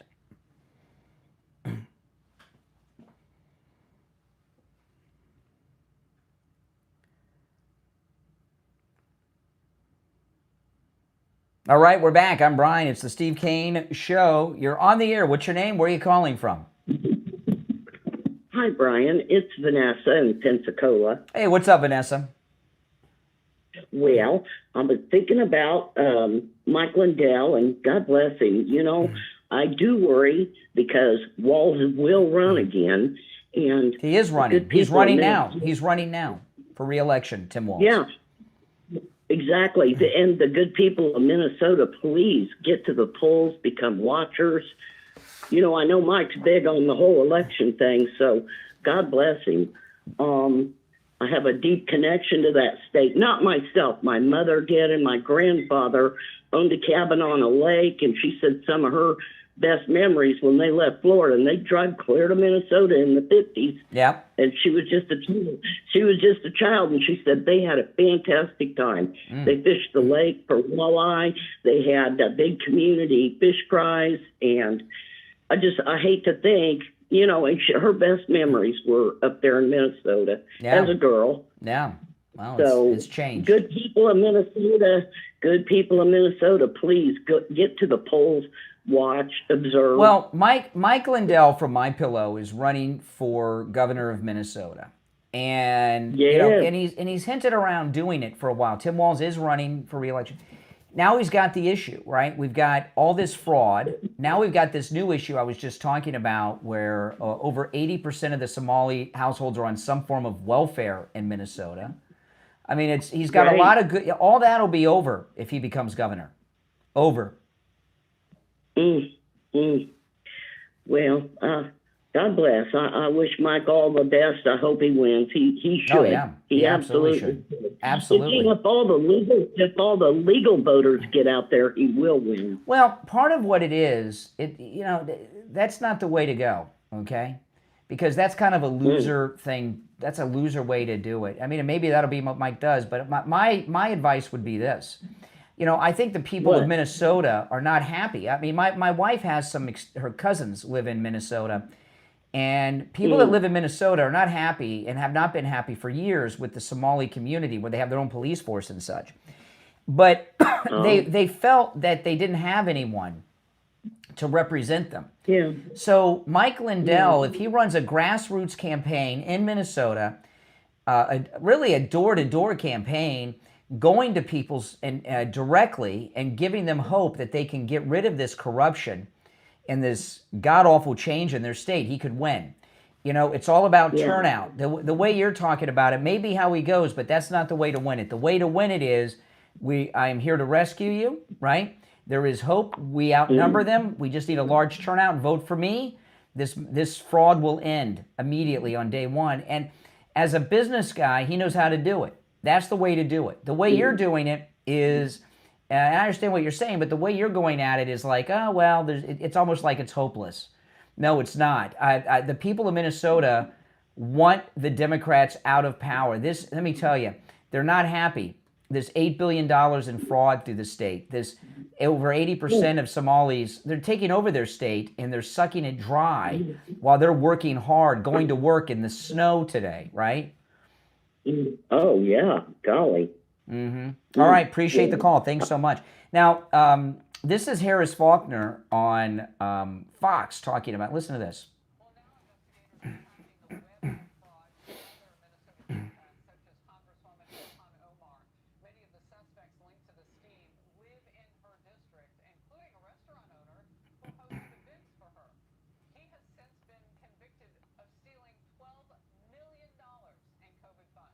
Okay, and one of the things that's come out, and this is new, okay? People had assumed, well, you know, because it came out over the weekend that Ilhan Omar's net worth is $30 million. When she first went to Congress, her net worth was about $65,000, right? And now she's worth $30 million. She's on her third marriage to this white guy who's a very mysterious figure.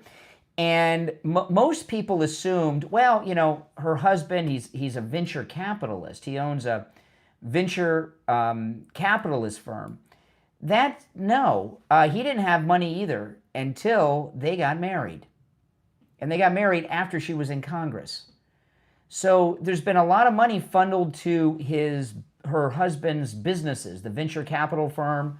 They own a winery or something. I don't know if they just bought that or if that's part of the operation.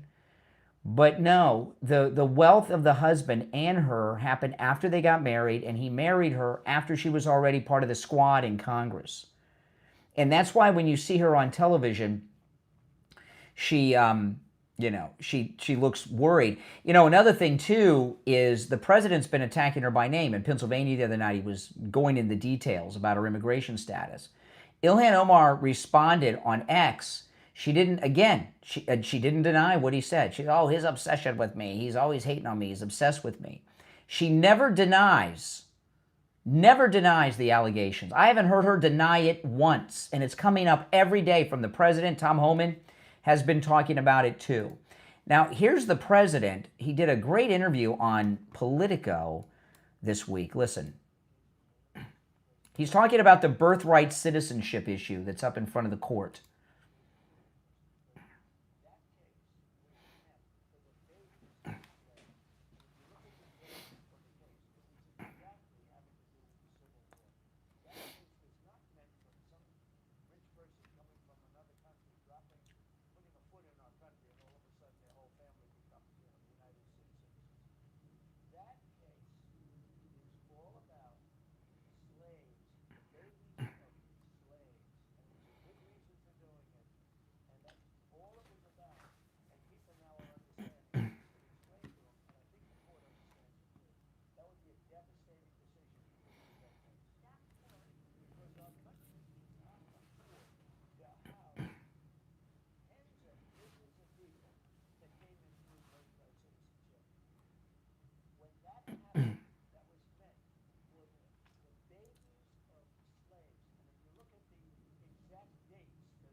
Okay, you know, and people, for context is everything. When the Republicans freed the Democrat slave, remember the Democrats, all the slaves owners.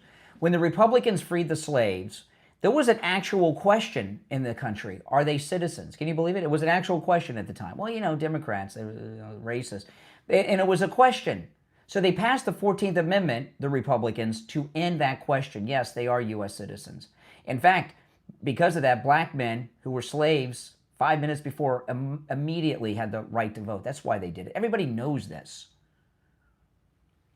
And the decisions from the Supreme Court have been very good. So we may win this one. What a change that would be, wouldn't it, for this country? Holy smokes. I want to talk about the Sloman's home security system, offering a free home security system and free professional installation, as well as 24/7 central station monitoring for just $24.95 a month for 5 years. This is a great Christmas gift. Get it for yourself in your own home, for your own family, immediate family in your home. It also makes a great gift for your adult children outside the home, your parents, your grandparents. It's a free home security system and professional installation, absolutely free. Your Sloman's home security system includes a touchscreen keypad, 3 door or window sensors, a motion detector, notifications, and remote keypad access, so you can check in anytime, no matter where you are. Give them a call, no matter where you're located, all right? 833-223-8255, 833-283-5050. 833-283-5050. That's 833-283-5050. We'll be right back.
All right, so mypillow.com, promo code Kane.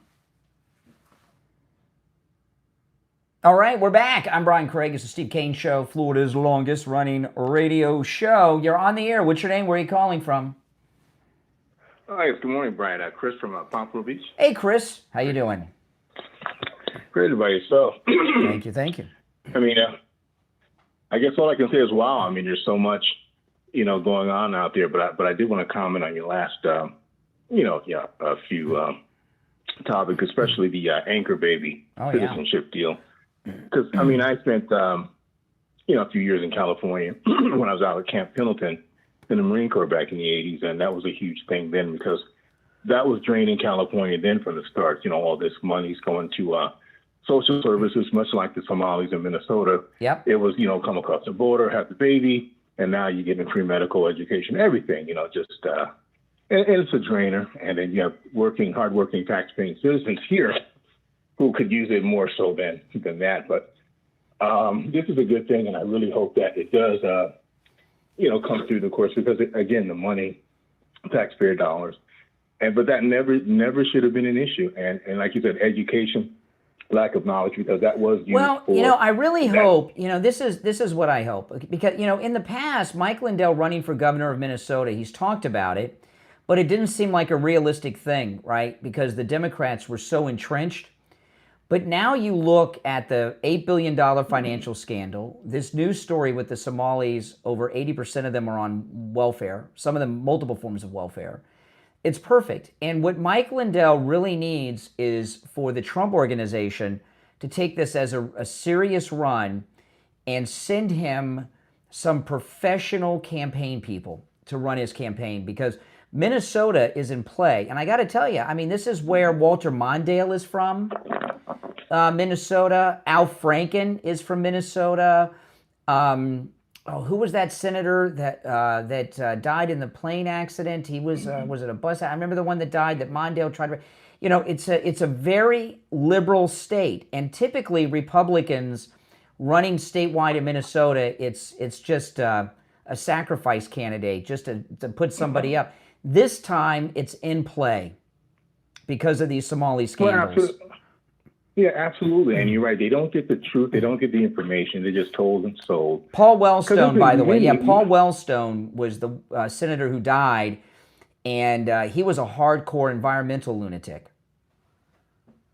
Oh, my goodness. Like I was about to say, there's been so many scandals up there in Minnesota, and don't even mention Franken. He stole that election. Remember that time there were 5 senator races that were so close they were recounted? Well, that tells you that it's possible to win. We can win in Minnesota. We've got great issues that we want to fight against. These Somali issues. We've got a candidate who is very popular and very well known, and we have a bunch of people that are Democrats that are pretty fed up. Here in Florida, the weather's beautiful, man. It might be a little cold this morning, but it's short sleeve weather every day of the year pretty much in Florida. We've got sunshine and everything else. Can you imagine what it's like? I couldn't imagine, because when I lived in Ohio, I was a child, But could you imagine what it's like getting in your car and going to work in the snow, in the ice of Minnesota? And, it's work just getting to work. And then you find out that these Somalis are sucking your hard work away with the Medicare, the welfare fraud, and the $8 billion theft and all of this stuff. There are many Democrats, like with President Trump in the last presidential election, who will cross the aisle and vote for a credible Republican in Minnesota to stop all this. Oh, well said. They're, the freeloaders are sitting nice and warm in their properties. Meanwhile, there's white Thanksgivings going on up there. Right. And, the extra effort being made and more money is being spent, obviously, on keeping warm. But, it's amazing. I'm looking forward to it. And like I say, with all the with the internet and everything, because they're not being told. These stories are not being told by the local Democrats or anything. They won't say anything about it. But it's all coming to the forefront now. That's a good thing. It's in the national media, and the president's talking about it all the time, so they can't keep it out of the news. Absolutely, and like you said earlier in the show, it's all getting exposed. So that's across the country. And America would have gone down the toilet if President Trump didn't come into office and expose a lot of this, from Doge to everything else. All right, appreciate the call. Good to hear from you. All right, take care. Now, I wanted to share this. This was crazy. This is from All Things Considered on National Public Radio. And I know we cut all this funding from National Public Radio. They're acting out. This is, what President Trump is. President Trump's doing many things. One of the things he's doing is fighting to preserve Western civilization, which, by the way, is a good thing, right? And just yesterday, he had this meeting with all these tech guys. The Dell guy was there, the head of IBM, all these companies. It was live. I watched the whole thing. It was fascinating. Billionaires all. And it was, when President Trump talks about making America great again, that involves a lot of things. But one of them is He wants to get back to the America of the 50s and 60s where you had these masters of industry in this country with this big economic growth that were involved in the process at all levels. You know, President Kennedy hired people that were CEOs of companies like Ford Motor Company to work in his cabinet. President Trump's doing a similar thing, and it was great. But over on NPR, preserving Western civilization, well, that's racist. Listen to this. This is All Things Considered on Tuesday on National Public Radio.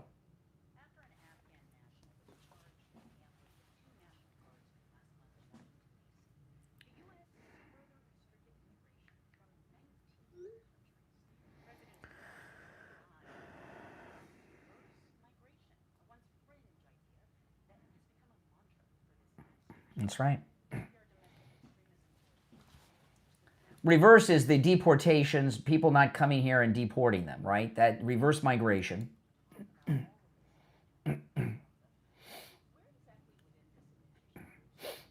Oh, by the way, I talked over that. Let me listen to the introduction of the guest, which she is.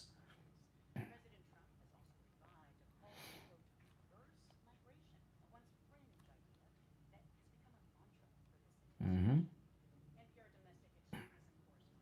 Domestic extremism correspondent. That's an actual position in public radio. Have their funding been cut yet? Domestic extremism correspondent, and she's there to talk about the President of the United States. So he's a domestic extremist, according to public radio.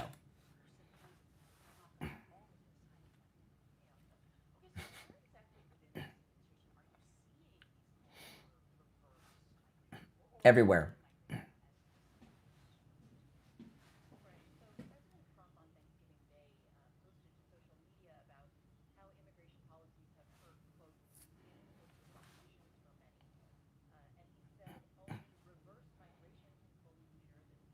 Mm-hmm. But also the State Department's proposed reorganization plan included a new office of remigration, and the Department of Homeland Security has called for remigration on social media posts. One of them, for example, also simply the word remigrate. Okay, so what does remigrate exactly mean? Well, here's how Heidi Byron explained it to me. She's with a global project against. Oh my goodness. So that remember, they're talking about the President of the United States and his domestic policy with Homeland Security and Kristi Noem is who they're talking about, right? So they go into all these people that monitor hate groups.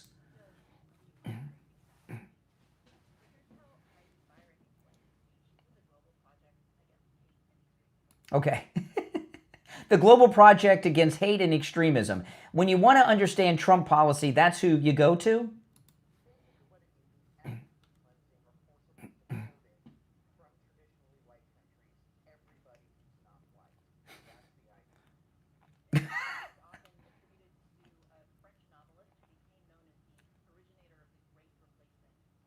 Mm-hmm.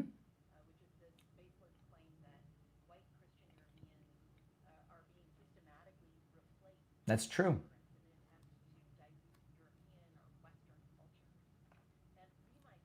And they've been successful in almost all of Europe.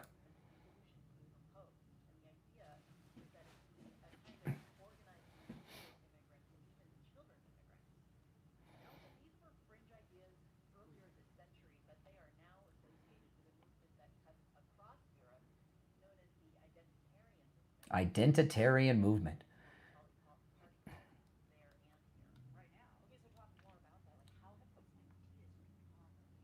This is nuts.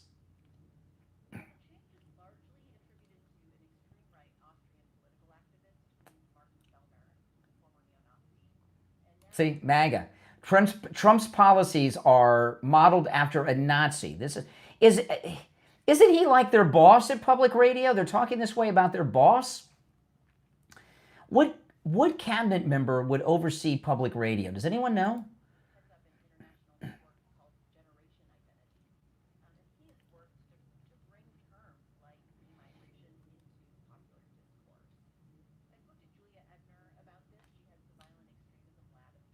Okay, now we went from the domestic extremism person to give us analysis of Trump policy, who says he's modeling the MAGA policies after a Nazi. What's the next one? I just missed it. Okay, okay, now we're going to go to the violent extremism lab to analyze the Trump immigration policy. This is crazy.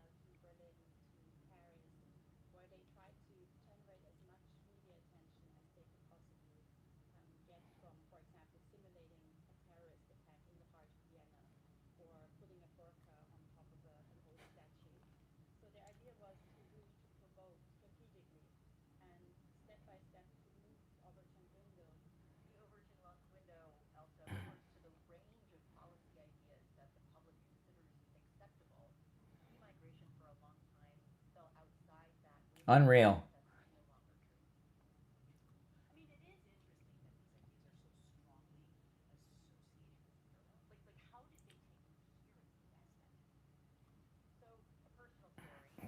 Oh, here we go.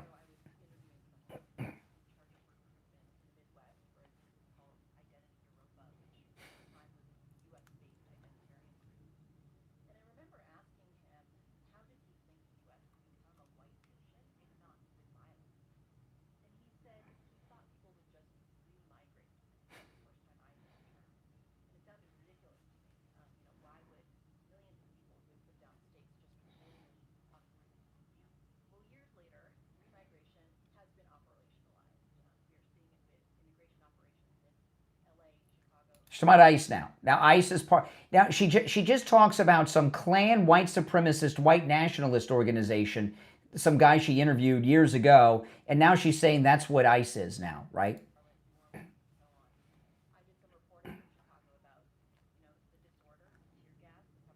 Unreal.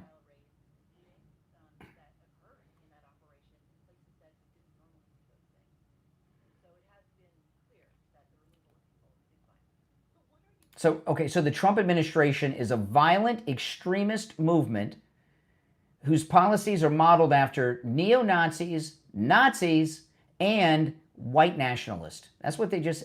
Can't they at least cut the electricity off from public radio? I mean, there must be... What government agency oversees this? White House officials. Hear that?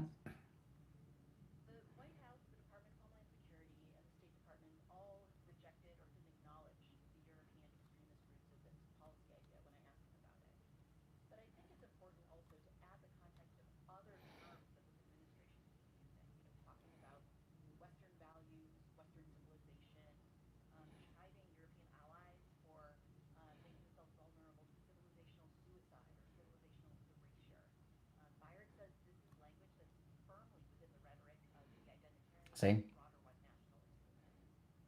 So the White House is a white nationalist movement. Yeah, thank you, Odette, with your garbage. Oh, my goodness. I thought we defunded NPR. Do you know, they're on hundreds of radio stations, maybe even a couple thousand nationwide. You know how much electricity it takes to power a transmitter? A lot. I don't know exactly how much, but I know it's a lot. Can we at least cut off their electricity funding at NPR and shut this nonsense down?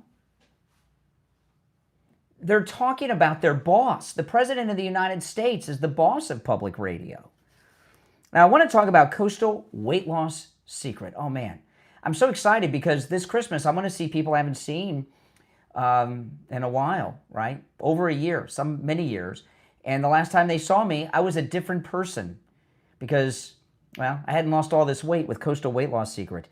I thought losing weight was going to be impossible, very difficult, and I was going to be faced with a lot of disappointment. I just thought it was going to be a difficult thing. You know, you've heard the stories about people yo-yoing and all this stuff.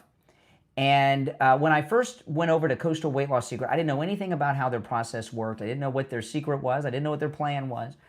And I thought that I was going to walk out with a bunch of food that I didn't like, that tasted terrible, and I was just going to have to eat little bits of it each and every day and starve myself to death and do crazy amounts of exercise. None of that is true. You've heard me talk all year long. I've been eating foods I would normally eat, no exercise, no pills, no injections, and I lost all that weight. I lost about a pound a day, lost over 35 pounds. And I've met many listeners who have lost tons of weight too. We have listeners from all over the United States that have called Coastal Weight Loss Secret, and they're losing and have lost weight. Call Coastal Weight Loss Secret right now and schedule your no-charge consultation. Remember, they can help you no matter where you are in the United States. 561-247-6300. 561-247-6300.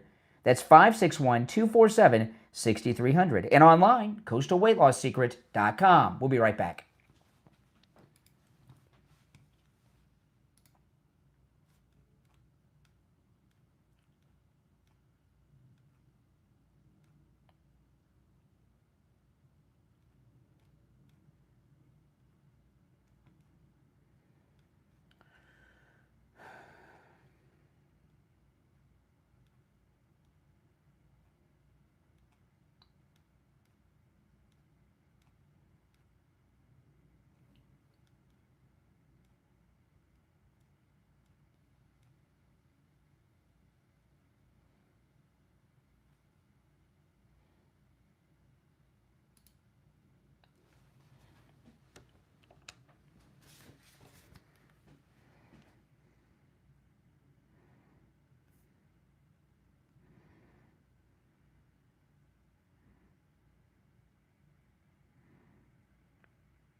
Stand by, guys. If you're on hold, hang in there.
We have 1 minute. We'll be back, guys.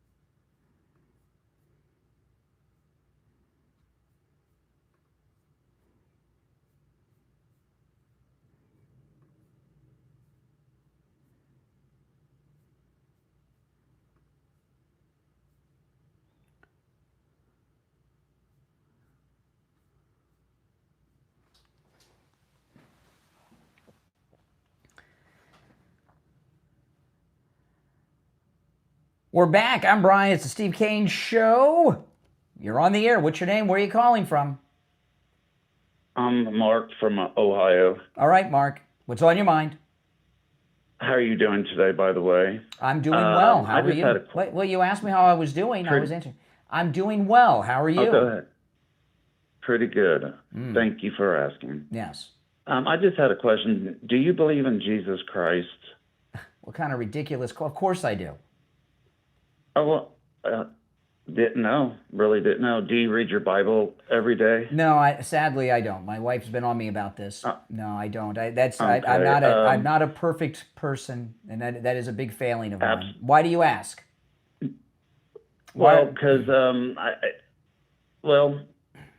just wanted to see where your views are and your beliefs, because having your beliefs does help identify who you really are. Oh, who am I really? How do you're watching me or something? No, I don't know you. I don't know you, so I can't. Well, no, you were listening to me. You had some questions. Now you're trying to find out what kind of man I am, right? Okay. Do you believe that Donald Trump and all the politicians that run this country are oligarchies? No. Donald Trump... Not just Donald Trump, but both sides of the aisle. No, that's too generic of a thing. No, Donald Trump is a special person, right? Because he's independent, he's not corrupt, he's not corruptible. Most people in Congress, when you talk about the government, most people in Congress are corrupt and they just take bribes. That's why they're all millionaires. Okay. Yeah, they just take bribes from anybody who will give it to them. China, donors, right? From different lobby groups. They're just corrupt public officials. Well, if you don't mind, one time when you get some time on your hands, if you can read about Peter Thiel. No, I'm not going to read about any of. No, I know who Peter Thiel is. I'm not going to read about him. I'm not here to do homework for you guys. Oh my goodness. You're on the air. What's your name? Where are you calling from? Well, that was fast. This is Scott from Kansas City. Hey, Scott. What's on your mind? I just want to know if you happen to hear if this is what's happening in Minnesota may be done as well in other states. Yeah, it is. Missouri. Yeah. Well, I've worked with Somali guys before. They're good men. I've never met the wives and family because they keep that private. But there's been shenanigans done by Somalis here in the metro area. I'm not going to go through it. There's been some big stories that are developing out of Maine, where there's also a large Somali community, where there's been massive Medicaid fraud that's been reported this week. Yeah, and I just wonder. I don't hear a lot of great bit about Missouri news, but the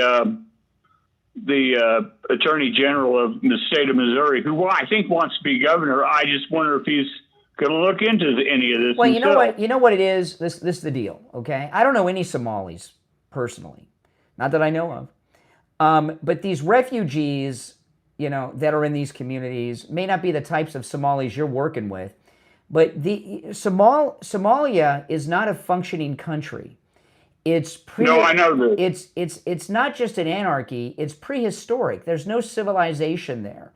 The only reason there's a border is so that people around it know not to go there. So you take people from an uncivilized, and I'm talking about uncivilized like in the days before, prehistoric times, right? Before the Roman Empire, before the Greeks. And you deposit them in the modern world. They come from a place where there's no electricity or running water or all of that. And you set them up, and this is what they are. They don't even realize what they're doing is criminal. The Beverly Hillbillies with Qurans. Yeah. But the thing that I wanted to say is that there may be fraud going on here, and as well, I've heard people saying, but they're refugees. No, wait a second. No. Time out here. No. Most of them are from Kenya.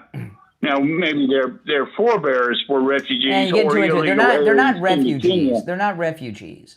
Okay, that's just a lie. I mean, they're kind. Like in Europe after the war, there were refugees. You had a civilization that was bombed out of existence, so there were refugees while there was rebuilding going on. Somalia never had anything built. Okay, it's always the way it is today. It's always been that way. They're not refugees, and they're just an uncivilized country, and that's it, right? Wherever there's large groups of Somalis in this country, there's corruption. Now, the northern part of Somalia is trying to build itself into a society. Well, good. Then we can deport these Minnesota Somalis to the northern part of Somalia. Hey, listen, I got to run. December. We're in December, almost the middle of it, not quite yet. But you know, December is the deadliest time of the year for heart attacks.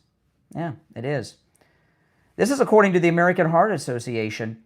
And their statistics show that more people die from heart attacks during the last week of December than at any other time of the year, with Christmas Day and New Year's Day being the most dangerous and deadly. Pretty scary, huh? That's why Life Imaging FLA is offering free heart scans with a few minimum requirements valued at $699. While you're there, ask about their full body cancer screening so you get that ultimate peace of mind. Life Imaging FLA is all about proactive health care. They're saving lives every day before symptoms ever appear. So this December, give yourself the gift of health. Schedule your scan today. Enjoy the holidays with confidence. They have locations in Broward, Dade, and Palm Beach County. Pick up your cell phone and dial pound 250 and say free heart scan. You'll be connected in seconds. Again, that's pound 250 and say free heart scan. Pound 250 and say free heart scan. You'll be connected in seconds. All right, we got 1 hour to go. Callers on hold. Stand by. You're listening to Florida's longest running radio show, The Steve Kane Show, on the radio since 1977, celebrating 49 years on the radio. I'm Brian Craig. Our number is toll-free, 888-465-2631. 888-465-2631. We'll be right back.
All right, we'll be back in about 30 seconds. Somebody in the chat, I've seen this said a couple times. They said funded stream. What does that mean?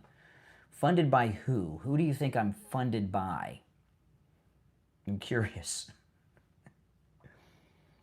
Funded stream. That's the second, third time I've seen that today. I don't know if it was the same person or not, but who do you think I'm funded by? You make that claim. I'm curious. All right, the 8 o'clock hour has begun. It's the Steve Kane Show, Florida's longest running radio show. My name is Brian Craig. You're on the air. What's your name? Where are you calling from? Yeah, hi. I'm Matt from California. Hey, Matt. What's up?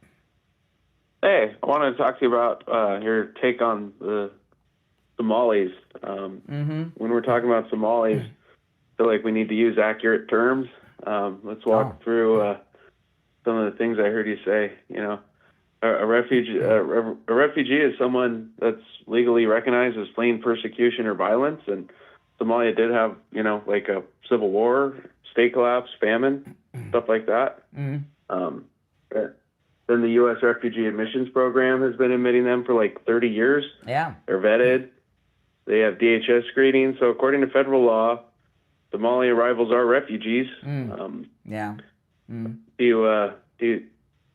you show me a source that overrides my source is my Department of common Homeland sense. Security? My source is my common sense and the news stories that are coming out of Minnesota. At what, you know, you say that they're fleeing all these terrible things in Somalia. When was Somalia a thriving, civilized country? There's actually an amazing history going back I'm not talking about amazing history. Poetry. Poetry? Oh, can you recite me? Can you recite? Give me some. Excuse me. Share with me. I was answering your question. Well, answer it with an example. Let me hear some Somalian poetry. Somali culture has a 1,000-year history of maritime trade, Islamic scholarship, poetry, a complex legal system. You're reading, but can you name some of it? What's some of this? Who are these Somalian poets? Look up the legal system called ZIR, bro. ZIR? Z-E-E-R. What is ZIR? In the United States, they've listen. Just because you're not informed. No, I'm very informed. The Somalian population has been transported over here en masse over the past 20 to 30 years. Can you tell me, as a group of refugees, the Somalis in these communities, what is their major contribution to the United States that's positive? What have they brought us that's positive? Well, refugees. No, not refugees. No. Somalians. That's what we're talking about. Excuse me. You're doing the interrupting thing again, Brian. Yeah, because you're often. Tell me the positive contributions of the Somalis. Moving on. Let me answer your question now. Lower crime rates than U.S.-born citizens. Somali immigrants, higher entrepreneurship rates than the general population. Those are indicators of a strong community, brother. The $8 billion in theft of government money in Minnesota, over 80% of the community is on welfare. This is not an entrepreneurial class. The data shows They are otherwise, leeches. my friend. The data lies. They're leeches. What is something we would not, what is something, they're great entrepreneurs, you said. What is something we have in the United States because of the Somali community that's been brought over here? Let me answer these lines, give you some time to think. What is something we have in this country that we would not have if it weren't for these Somali refugees, other than crime and corruption? I mean, you can point towards any Somali-based business to be able to answer your question. Which one? You're expecting me to have an encyclopedic knowledge. Like for example, you're in Somali-based California. California has a large Asian population, right? The Asians, the Chinese, helped build the railroads. You have a large Hispanic population that's historic in California to the 1500s that have brought culture through parts that you still see today in California. The Irish, brought a great police force and fire department to New York City, right? The Germans settled the Midwest, right? There were great waves of European immigrants settled the Great West, with the wagon trains and such. What can you point to that we have in this country that's a positive that the Somali refugees have brought us, other than welfare fraud, Medicaid fraud, the $8 billion theft? What do we have because of them? Little research on your part, my guy. Carmel Mall, Minneapolis, largest Somali mall ever made in the United States. We had malls before the Somalis. No. The Somalis didn't bring malls to America. You're doing it again. No, I'm talking about. Brian. Excuse me. No, we had malls before the Somalians. They need to invent things, brother? Is that what you're saying? Well, what positive impact? Yeah, as an example, I'm here in beautiful South Florida, right?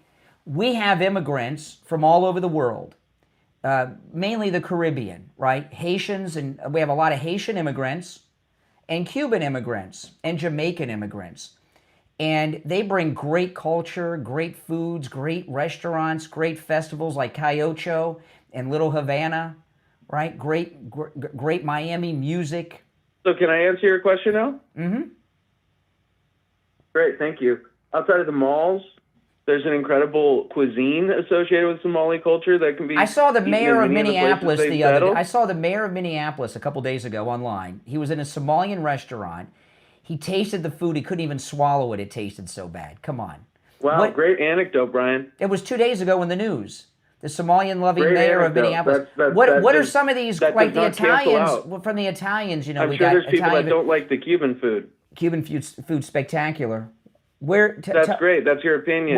Tell me about the great Somalian cuisine.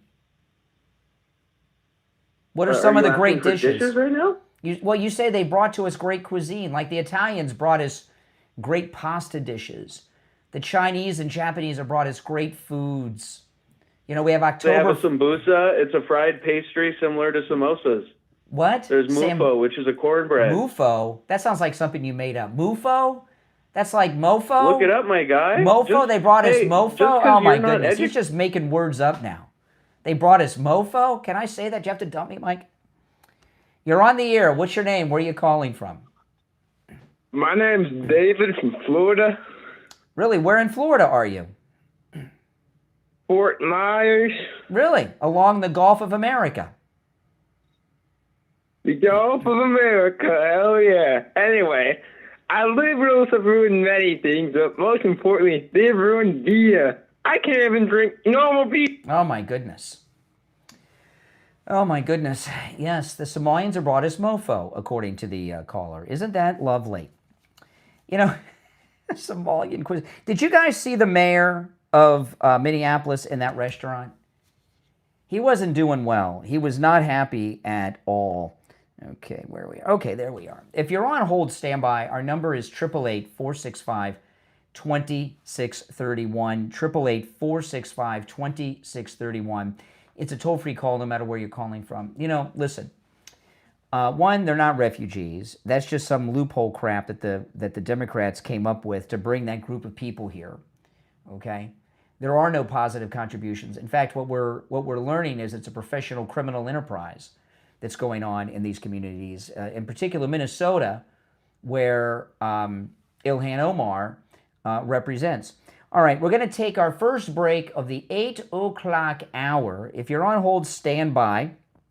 Our number is toll-free, 888-465-2631. You know, that the Minneapolis mayor, you could tell when he was eating the food, it tasted so bad, he wanted to spit it out in the worst way, didn't he? It took him like he wouldn't even swallow it. It tasted so bad, he didn't want it in his body. Did you see this? And that's not anecdotal. That was all over the news about 3 days ago.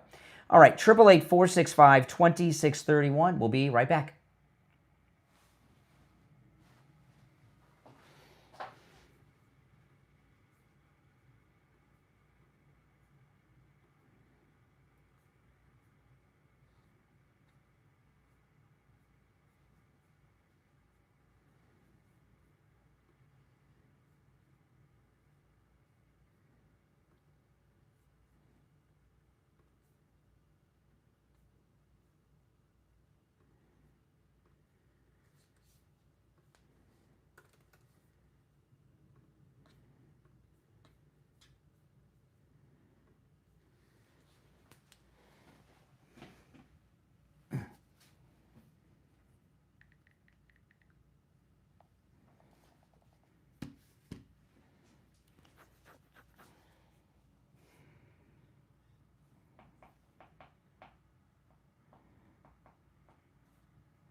George Colony. Hey, George, it's Brian. How you doing?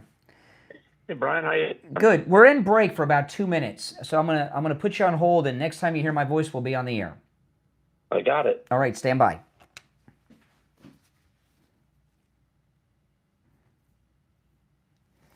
If you're on hold, hang in there, guys.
All right, we're coming back. If you're on hold, hang in there. Oh, my goodness.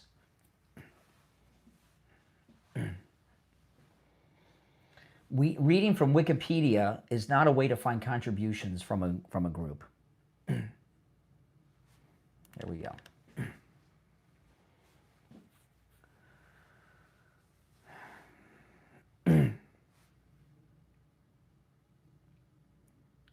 We are back, and it's time to check in with George Colony, our real estate guy. George Colony, good morning. Good morning, Brian. How are you? I'm doing well. Yeah, I saw today in the news that they cut interest rates again. They did. Not enough. Not but enough. They cut them. Hey, I'll take any cut I can get. Wait till March. Watch what the new Fed guy does. You know, yesterday when we were talking, you brought up something somebody had asked me about later in the day. You know, yesterday you were talking about why it's a perfect time and you want to list your home now. But what you added that was so different was you were talking about the purchase of your new home too, because if you sell your house, you got to live somewhere else. And you were talking about your negotiation skills that you have on both transactions, both the selling of your home, but also moving into that new home. And I've never heard a real estate agent talk so much about their negotiation skills, in particular for that home you're going to move into. Can you talk a little bit about that? Well, I don't think buying or selling a home is a single incidence. Yeah. I think what I try to do with people is take a look at, what are they trying to accomplish? Where are they? Many times I see a person that may own a home. He's owned it for 15 years, and things are starting to go wrong with it, so he starts to fix it up, and he wants to sell it. And if he pays attention to the Homestead Act, he'll see that he could get up to from $250,000 to $500,000 tax-free by selling his home. And his home is probably appreciated as fast as it's going to appreciate, so it starts to slow down. But then when he buys another house, he starts a whole new period of time where he's going to have another opportunity to make $500,000 by simply selling the next home, and it will appreciate much more than the current one that he has. Now, this is all about just 63 years of being in business and listening to a lot of people. What's been interesting on your show is I've heard everybody from the Purple Heart to the dad that wants to help his son. You have such a diverse audience out there, but they all seem to have questions about real estate, and they don't know what to do. The guy says, I got a 2% interest rate on my home, and I don't want to sell it right now because I'd have to pay a 6%. Well, maybe that's true, and maybe that's not, but it certainly is. I think it's important to keep your options open. It doesn't hurt to call me, talk about it, let's see if there's options, because I want options in my life, and I think they want options in theirs. So yeah, it's not a one-shot. It's not a one-shot thing. Yeah, and what you're talking about is above just getting a listing and selling the home. You're talking about doing it in ways where the seller makes the most profit, they have the most tax advantage, and when they move into the new home, they're paying the right price for the new home, whether they're downsizing or upgrading, and the tax benefits that come with that too. It's a whole new way of thinking about the real estate transaction for most people. Well, yeah, I think that there's 35,000 realtors in town. There's some really good ones, but it depends on their experience in life and how they learned how to do real estate. And in my case, I wasn't a realtor, and I was a business person that got into the real estate business. So I look at things different. And the thing that I see more and more every time I talk to you is the calls that I get become more and more focused on something different than they ever thought of before. And now they are talking about, if I sell my home, where do I go? If I go, what's the interest rate? Yeah, you're right. This isn't about a one-trick pony. Yeah. And the thing about it with you, George Colony, it's not just that you have an expertise in real estate. You understand money. You understand how it works, and you also understand the tax implications when it comes to real estate selling and purchasing. Listen, guys, call George Colony. You can tell by listening to him when he's on the program here that he not only understands real estate, but understands it in a whole different way than I think most of us have ever thought about it before. His number, this rings directly to George Colony's cell phone. You can call or text 954-801-7320. 954-801-7320. That's 954-801-7320. All right, George Colony, we'll talk soon. Thanks, Brian. You're great. All right, take care. All right. I want to talk about that last caller with the Somali Wikipedia listing that he was reading, or whatever it was he was reading from. I don't quite get it. Americans love immigrants, right? The First Lady's an immigrant. President Trump is a first-generation American. All of President Trump's children, except for Tiffany, are also first-generation Americans on the mom's side. President Trump, the MAGA movement, we have no problem with immigrants. But what we have a problem with is what's been going on the last few years. And this is what's happened, okay? It all goes back to Obama. Obama is responsible for all of this. And he really had 3 terms with the Autopin administration as the 3rd, right? You know, the Democrats woke up during Obama's era and they said, you know what, we've lost the American people. It used to be, you know, my grandfather was a union guy, like back in the 20s and 30s. He was really old when he had my mother. And he was like my age when he had my mother. And he was a lifelong Union Democrat guy. And his take was, because I remember when I was a little kid, you know, like when Gerald Ford was running against Jimmy Carter and all that stuff. And he would say, you know, the Democrats are for the people and the Republicans are for the rich guy. And there's been a lot of thought along those lines over the years. And that worked very well. You know, when I first started doing this, we used to hear from these old timers, and they're all gone now, but they were FDR Democrats, right? The New Deal FDR Democrats. Most of them, there's very few of them left, if any, these days, right? And to them, that was their reality. The Democrats are the party of the regular guy, and they were very loyal. The Democrats have lost that group of people over the years for all kinds of reasons, Trump in the last decade, but it's been a slow drain. And they never could understand why people, and this was very true, and Obama changed this for them. Why are people that are middle-class working people voting Republican? Aren't they the party of the rich people? And the opposite is the truth. The Republican Party is the party of the middle class, of the working man, not of big business, but of small business. The Democrat is the party of the super rich and and all these people. And they spent a lot of time trying to win back that group. And then they realized it was too far gone. There's nothing we can do. So you go back, Obama spent his entire 8 years bringing God knows how many people here from all over the world, like the Somalis that have been in the news lately in Minnesota with all this fraud, completely open up the southern border and have this invasion. And you know, the story that I went over earlier, that over 80% of Somalians in Minnesota are on at least one form of welfare, with many of them being on multiple forms of welfare. And what Obama said, and the people around him said, listen, we're not going to win these people back. It's over, especially so we're going to start bringing in people from all over the world by the millions. They're peasants, really, right?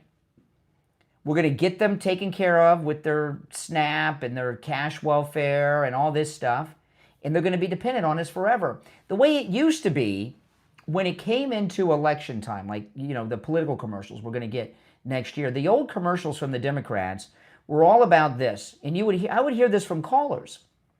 Those FDR Democrats. Oh, you can't vote for, I remember Bob Dole, right? You can't vote for Bob Dole, we're going to lose our Social Security. You can't vote for George Bush, we're going to lose our Social Security. They don't care about those people anymore. They lost them, right? They lost them, and they're not getting them back. So they brought in this new population. You know, the old crew of Democrats were dependent on them, at least they thought, for their Social Security benefits or their Medicare or something like that. So they brought in this new group, the Somalians, the illegals from the southern border, and all this stuff. They get them on all these government programs, and they tell them, you're going to live in this lifestyle that you become accustomed to without working with all this social welfare if you vote Democrat. That's it. And all these things that we've been talking about, that President Trump had been talking about for 10 years, now we have the specific examples because these stories are coming out of Minnesota. There's some new ones coming out of Maine about the fraud and the corruption that has been going on. You're on the air. What's your name? Where are you calling from? Yeah, Jay from Jersey. Oh, hey, Jay. How you doing? I'm doing good. I was listening to you, and you were talking about, you know, people with the birthright citizenship. And not just that. People who come here and collect welfare, and they think the Somalis. No, I'm gonna tell you the situation. Can you if turn? You don't mind. Can you turn down the volume in the background? Hold on a second. Yeah. We'll all hold on while Jay from Jersey gets his act together. All right. Okay. Yeah, go ahead. Oh, shoot. Wait a minute. It came back on. Oh, my goodness. Okay.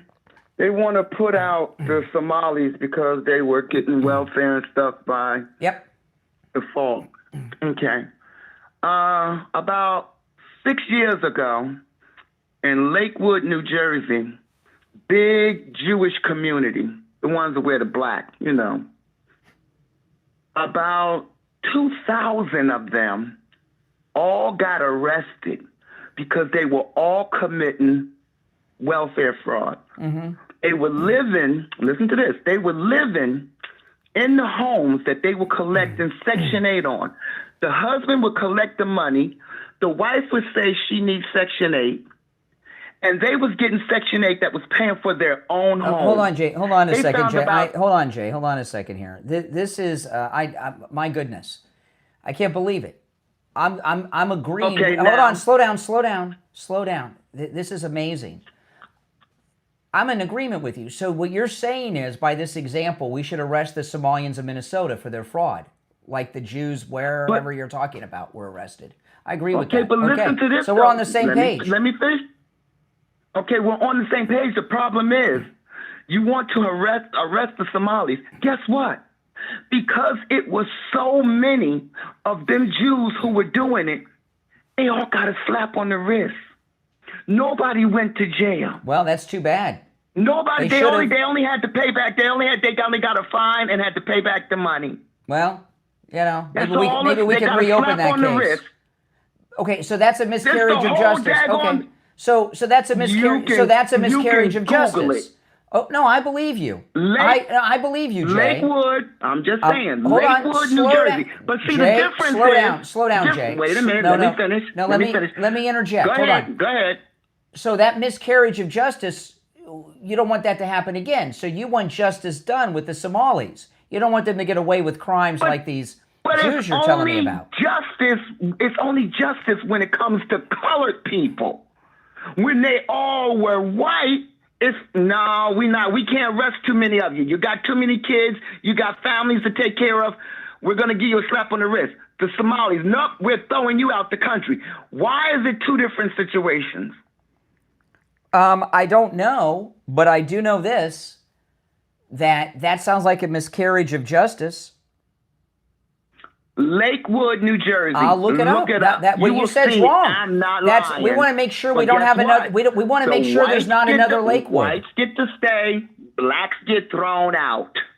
By the way, do you know that Jews are a smaller minority than blacks? Did you know that? You know what? Sometimes you always say Republican, Democrat, Democrat. Guess what? A lot of people don't care about Republican and Democrat as much as you do. Because when I'm talking to liberals, look at the fact that when I'm talking to Democrats and a colored person. When I'm talking to Democrats, oftentimes you want to blame Jews for everything. Do you know how many Jews there are in the world? I don't even care. What would you guess? Why would I know how many? Why would I know how many Jews there are in the world? Well, take a guess. Why would I want to know that? 100 million, 200 million, 300? How many Jews do you think there are? A lot. You see the way they multiply? Really? So take a wild guess. Take a wild guess. How many Jews do you think there are in the world? 30 million. Nope. Guess again. Listen. Let me explain something to you. In Lakewood, New Jersey. No. You're not even allowed to live there. There's so many of them in one household, so it has to be a lot. There are less than 16 million Jews worldwide. Worldwide. Oh, no, honey. There's 16 million of them that live in Lakewood. Honey. Their families are 11 and 12 kids apiece. 16 million worldwide. No way. There's no way. Yeah, look it up. Do you know that Jews, women don't do nothing but lay back and have babies? I was gonna ask you about that, but I'm more interested in you called me honey. What's that about? I didn't call you no honey. You said honey. You said honey to me. Why'd you call me honey? No, I ain't said that. No, I ain't said that. Yeah. I ain't said that. No. In fact, not only you did. Go back and listen. Go back and listen. Did you guys hear him call me honey? You did. Oh well, guess what? If I don't remember saying it, but that's not the point. There's less than 16 million Jews worldwide. About 7.5 million of them live in Israel. How can the Jews be responsible for so much when there's so few of them? Well, can I ask you a question? How could it be 16 million? You ever seen a Jewish family? Those Hasidic Jews. Have you ever seen their family? The Holocaust. There's fewer Jews now than before the Holocaust. No, I'm talking about living. There's over 12, 13 kids per family. No, so you're telling me there's only 16? There are less than. It's that many of them. There's less than 16 million Jews worldwide. Their families are huge. That's not true. I don't. You live in a Jewish area like I do in Florida. This is a Jewish area. You're not even allowed to live next door to one of them. Mm-hmm. Thieves. No, it's true. Less than 16 million Jews worldwide. Thieves. They're thieves. All right, listen, I got to run for a break, but did he not call me honey? I could have swore I heard him call me honey. We'll be right back.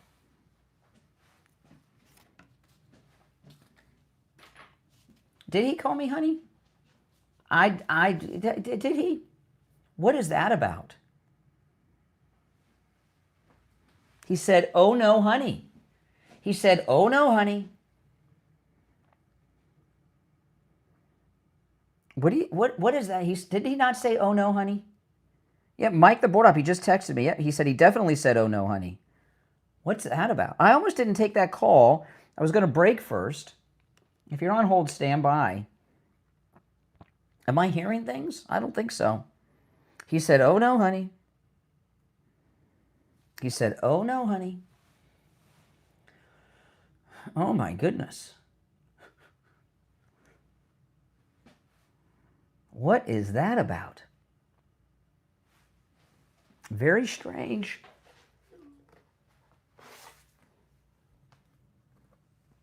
Very strange.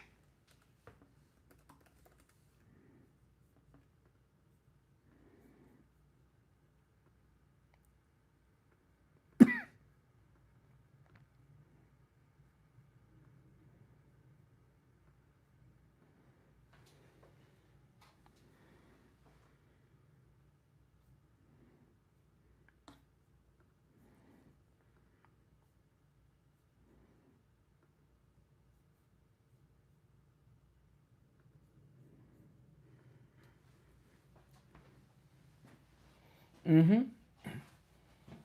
Yeah, that's a strange thing to call another man, isn't it? If you're on hold, stand by. Oh my goodness.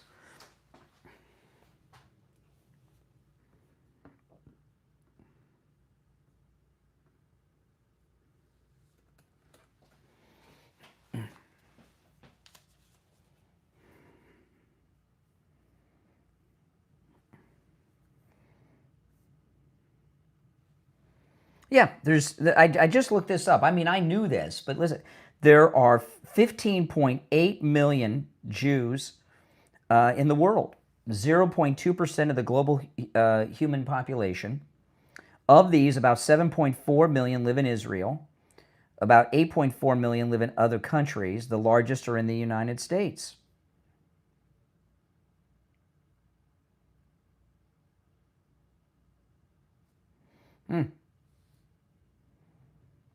The most recent demographic estimates from 24 to 25, there's about 15.8 million Jews in the world who identify as Jewish and do not follow another religion.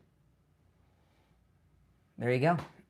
So how can less than 16 million people be responsible for so much? And by the way, that includes children and elderly people.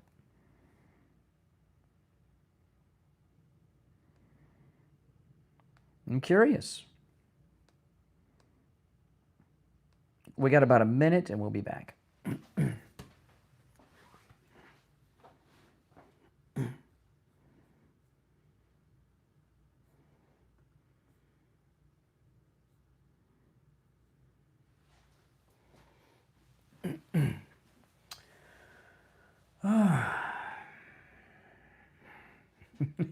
It's a shocker, I know.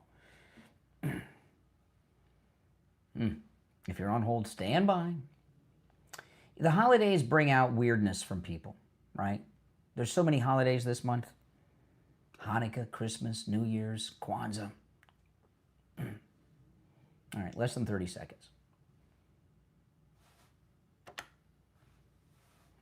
I'm so behind on the breaks.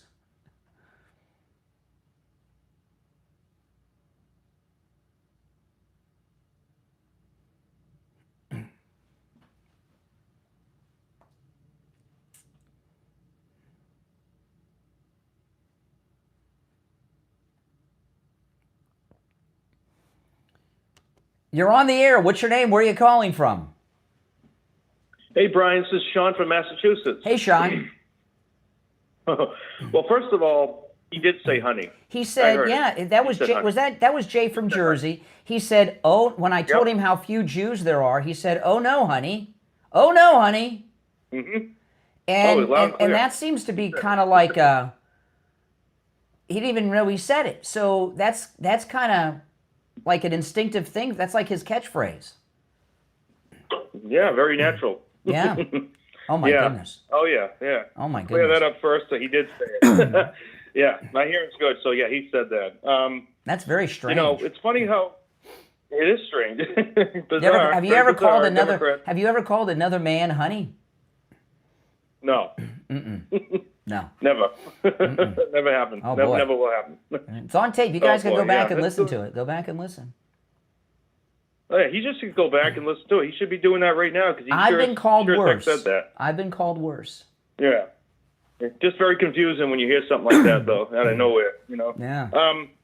You know, it's amazing how, you know, the Somali population doesn't like to be called black, but when it comes to now, they like to be referred to as black. Leon Omar is all of a sudden referring to.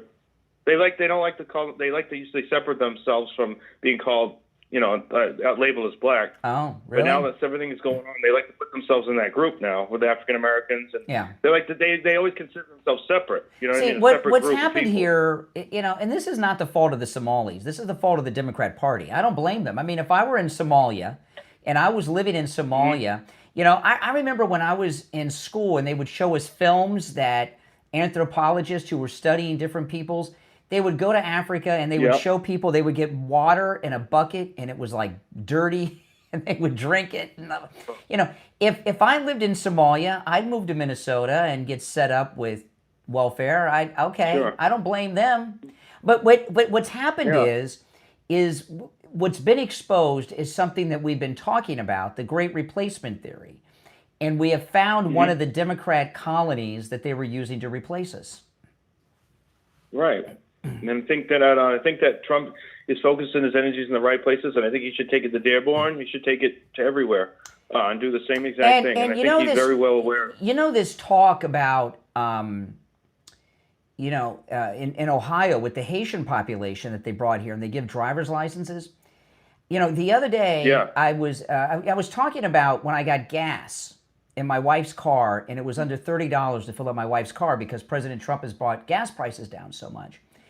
It was a Wawa, and I was pulling out of the Wawa. It was the Wawa by Friendly Tire in Margate, and I'm waiting to turn. I'm pulling out of this Wawa, and I got to pull across 4 lanes of traffic to get into the lane I need to be in. And I'm waiting. And there's a car behind me. They're honking their horn. And then and I couldn't go because there's cars coming. They did let me answer. They did a move that I hate when people do. So they're behind me honking, and then they go around me and cut me off and cut across the 4 lanes of traffic. They had a Haitian flag on the back window of the car. Oh, and, wonderful. I recognize the Haitian flag.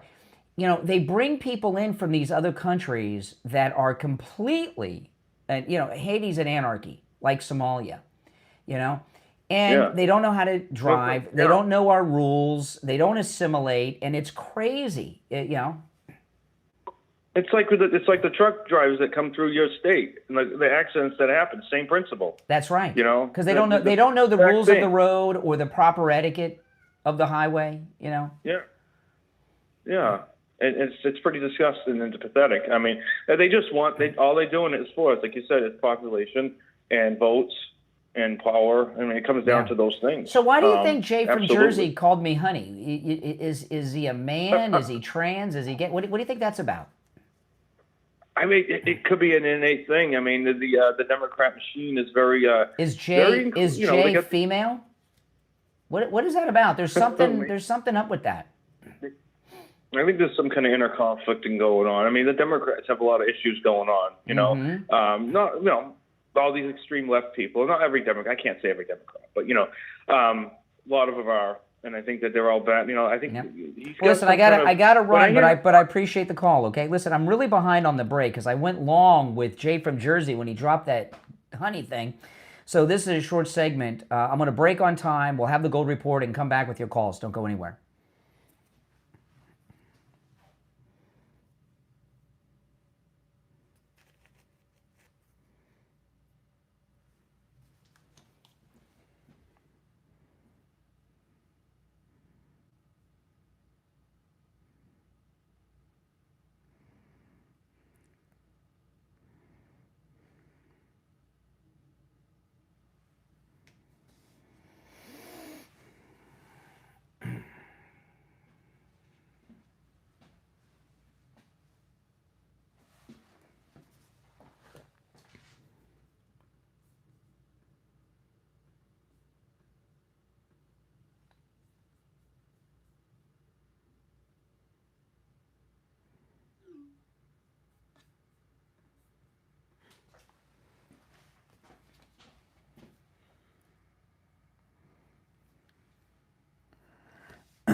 Yeah. That's what he said.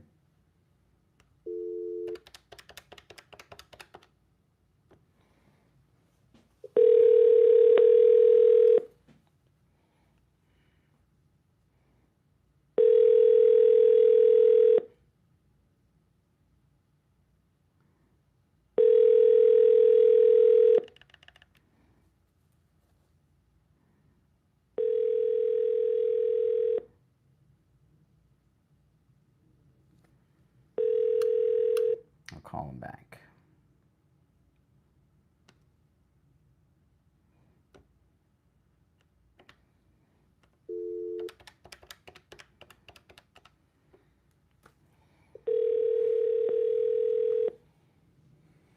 Hello? Hey, William, we have about 25 seconds. Okay. All right, I'm going to just keep you on here. Stand by.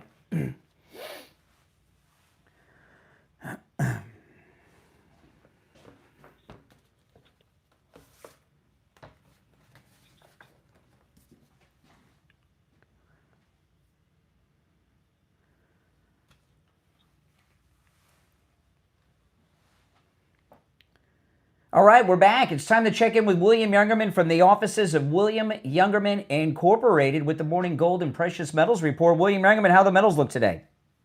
Metals look amazing still, Brian. The markets yesterday hitting all-time record highs for silver. And gold was up $20.30, closing out the day at $4,227.50 after trading as high as $4,239. Silver closing up $1.15 yesterday at $61.75. We did hit 62 at one point. Platinum down $36 at $16.55, and palladium was down $33 at $14.57. Overnight, we saw gold trade in a range of $4,203 all the way up to $4,249. And right now, we're at $4,219 the ounce. That's down just $8.50. Silver up another 60 cents this morning at $62.35 the ounce. I believe we actually got up to $63 at one point overnight. Yeah, silver $62.35. Platinum is up $11 at $16.66, and palladium is down $4 at $1,453. So markets are doing very well. Yeah, they are. Yeah, they are. You know, I wanted to, silver is just, it's all doing well, but the silver prices, I can't believe we're over $60. I wanted to talk about the silver bars. In particular, you recommend the 10 ounce and the 100 ounce. The kilos is an odd weight, so it's hard to calculate when you're an owner of the metal. when it comes to the silver bars, the 100-ounce and the 10-ounce bars, which you offer, not all bars are equal. The bars, can you talk about that, about the bars that you sell? Yeah, there's a multitude of different manufacturers of bars. On the 100-ounce bars, we mostly sell only the top brands that are what they call LBMA approved for delivery to the COMEX. The 10-ounce bars come in a multitude of different sizes and shapes, and a lot of them are somewhat, fanciful by their depictions on them. So they are fun with people buying them and collecting them, sort of, so they can get different designs and stuff. But everything we sell is tested and guaranteed as 999 pure silver. Yeah, and what I like about, I like the 10-ounce bars because they stack so cool. Silver, people that buy silver call themselves stackers because they stack those 10-ounce bars or 100-ounce bars. But because it's a factor of 10 or 100, it's so easy to calculate the worth. It's 62, you get, $620 or 100, you know what I mean? So it's so easy to calculate, that's why, another reason I like them. Listen, William Youngerman opens up at 10 a.m. Give him a call. His number's 1-800-327-5010, 1-800-327-5010.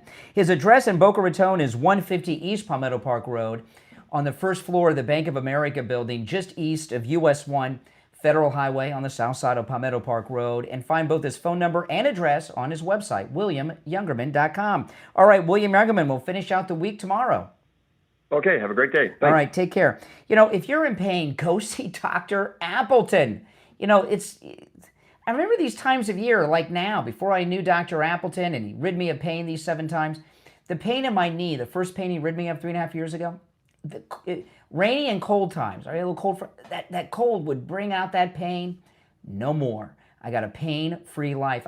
You should have seen me up on the ladder hanging up the Christmas lights off my house over the weekend. It was fun because I was doing it without pain in my shoulders or my knee, and I'm up on the ladder, I'm up on the roof. It's amazing. Call Dr. Appleton. The consultation is free. Appointments are not necessary. Walk-ins are welcome, even on Saturdays, and say bye-bye to your pain. 954-973-0710.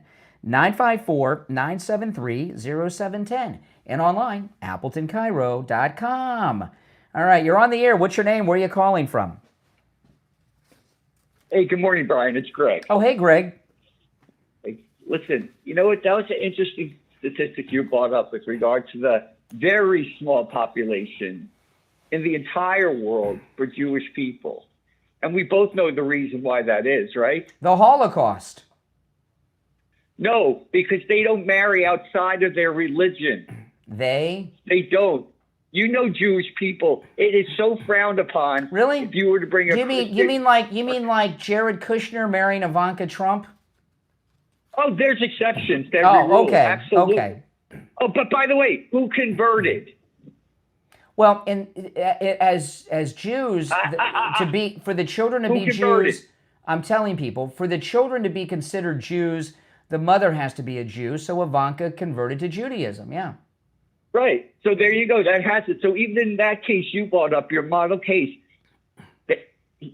So what's your point, Greg? I didn't know you. I didn't know you had a beef with Jews. I didn't know you had a beef with Jews. No. I got Jewish friends, but we. Oh, you've got Jewish friends. Oh, okay. You got Jewish friends. Okay. Oh, yeah, that makes it okay. Oh my goodness.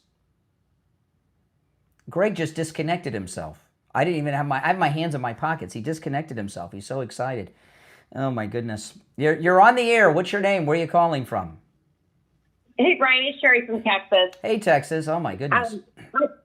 Yeah. Hey, I've been listening to the Somalia thing and Ilhan Omar, and this was all making sense over the years.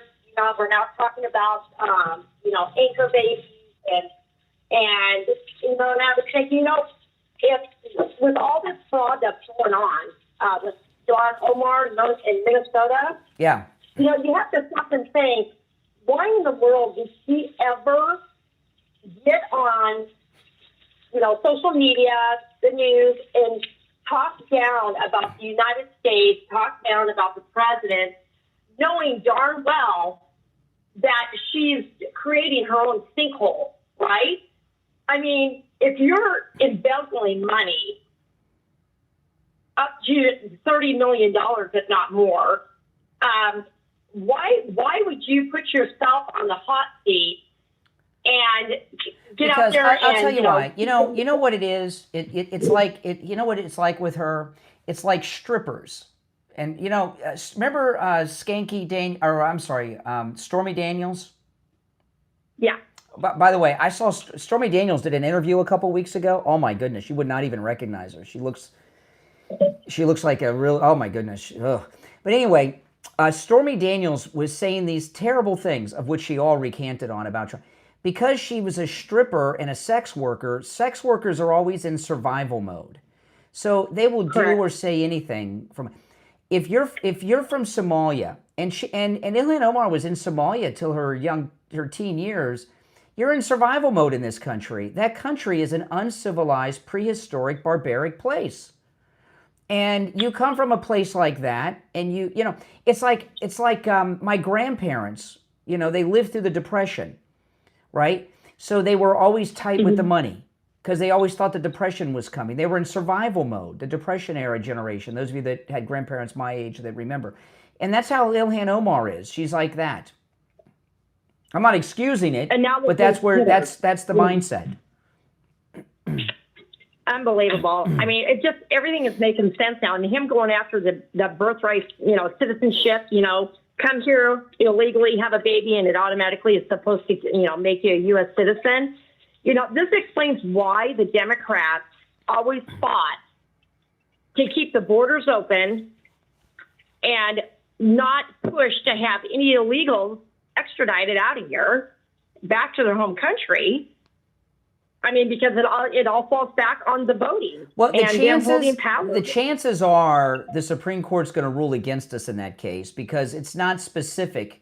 Back in the 1860s when they passed, people forget, there was a real question that the Democrats were posing after the Civil War. Are the newly freed slaves U.S. citizens? They wanted to deport them back to Africa. So the Republicans passed the amendment and made them citizens.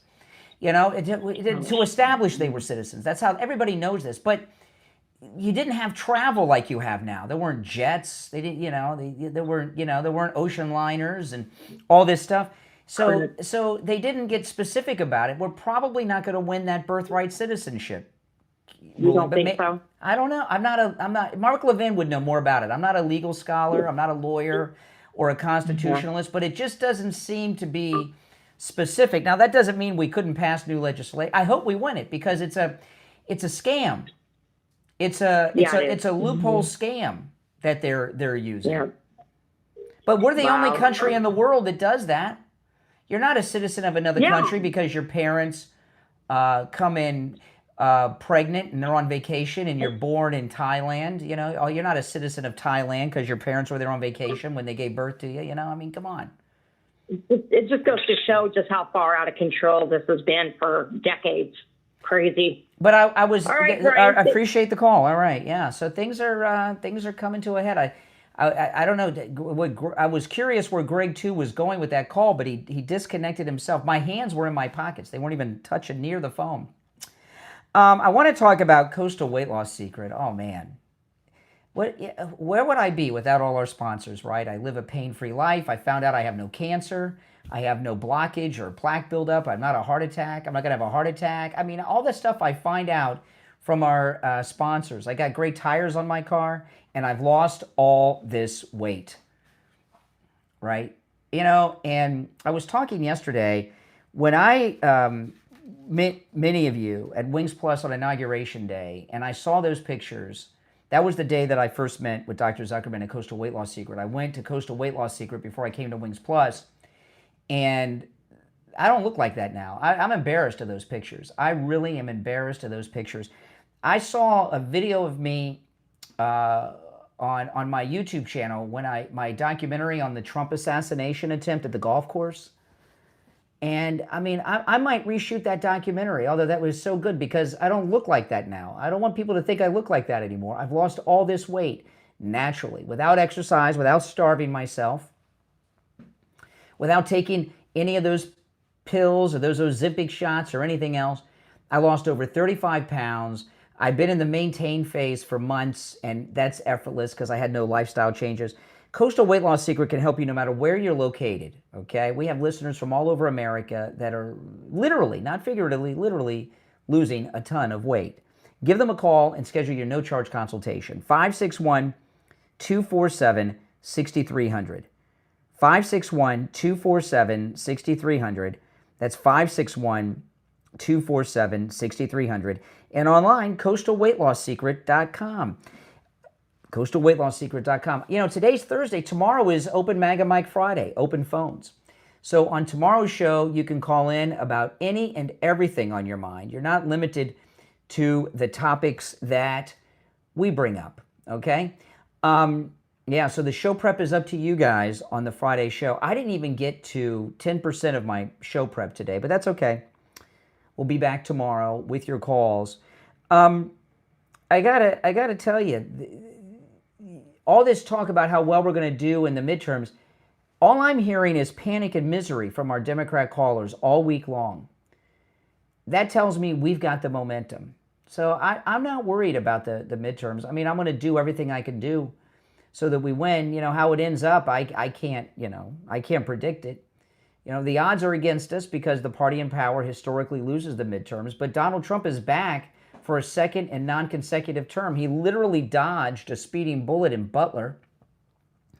You know, so we've seen miracles happen multiple times with President Trump, and he's doing so many good things. 25 million Americans are alive today that would have been dead from fentanyl overdoses this year. But President Trump, fentanyl overdoses are down. Yeah, that much. It's the Steve Kane Show, Florida's longest running radio show, on the radio since 1977. My name is Brian Craig. Thanks, everyone. If you're on hold, stand by. If you're on hold, you'll be first in line on the show tomorrow morning at 6 a.m. on our Open MAGA Mike Open Phone Friday. Everyone, you have a great day. God bless America. God bless Donald Trump. And shame on Candace Owens for what she's doing to Erika, Kirk. We'll see you tomorrow morning at 6 a.m. All right, we're clear. Thanks, guys. If you're new, make sure you subscribe, all right? And if you're already subscribed, please like the video and share the video on all your social media. My name's Brian Craig. This is where MAGA comes to talk. I'll talk to you next time. Take care.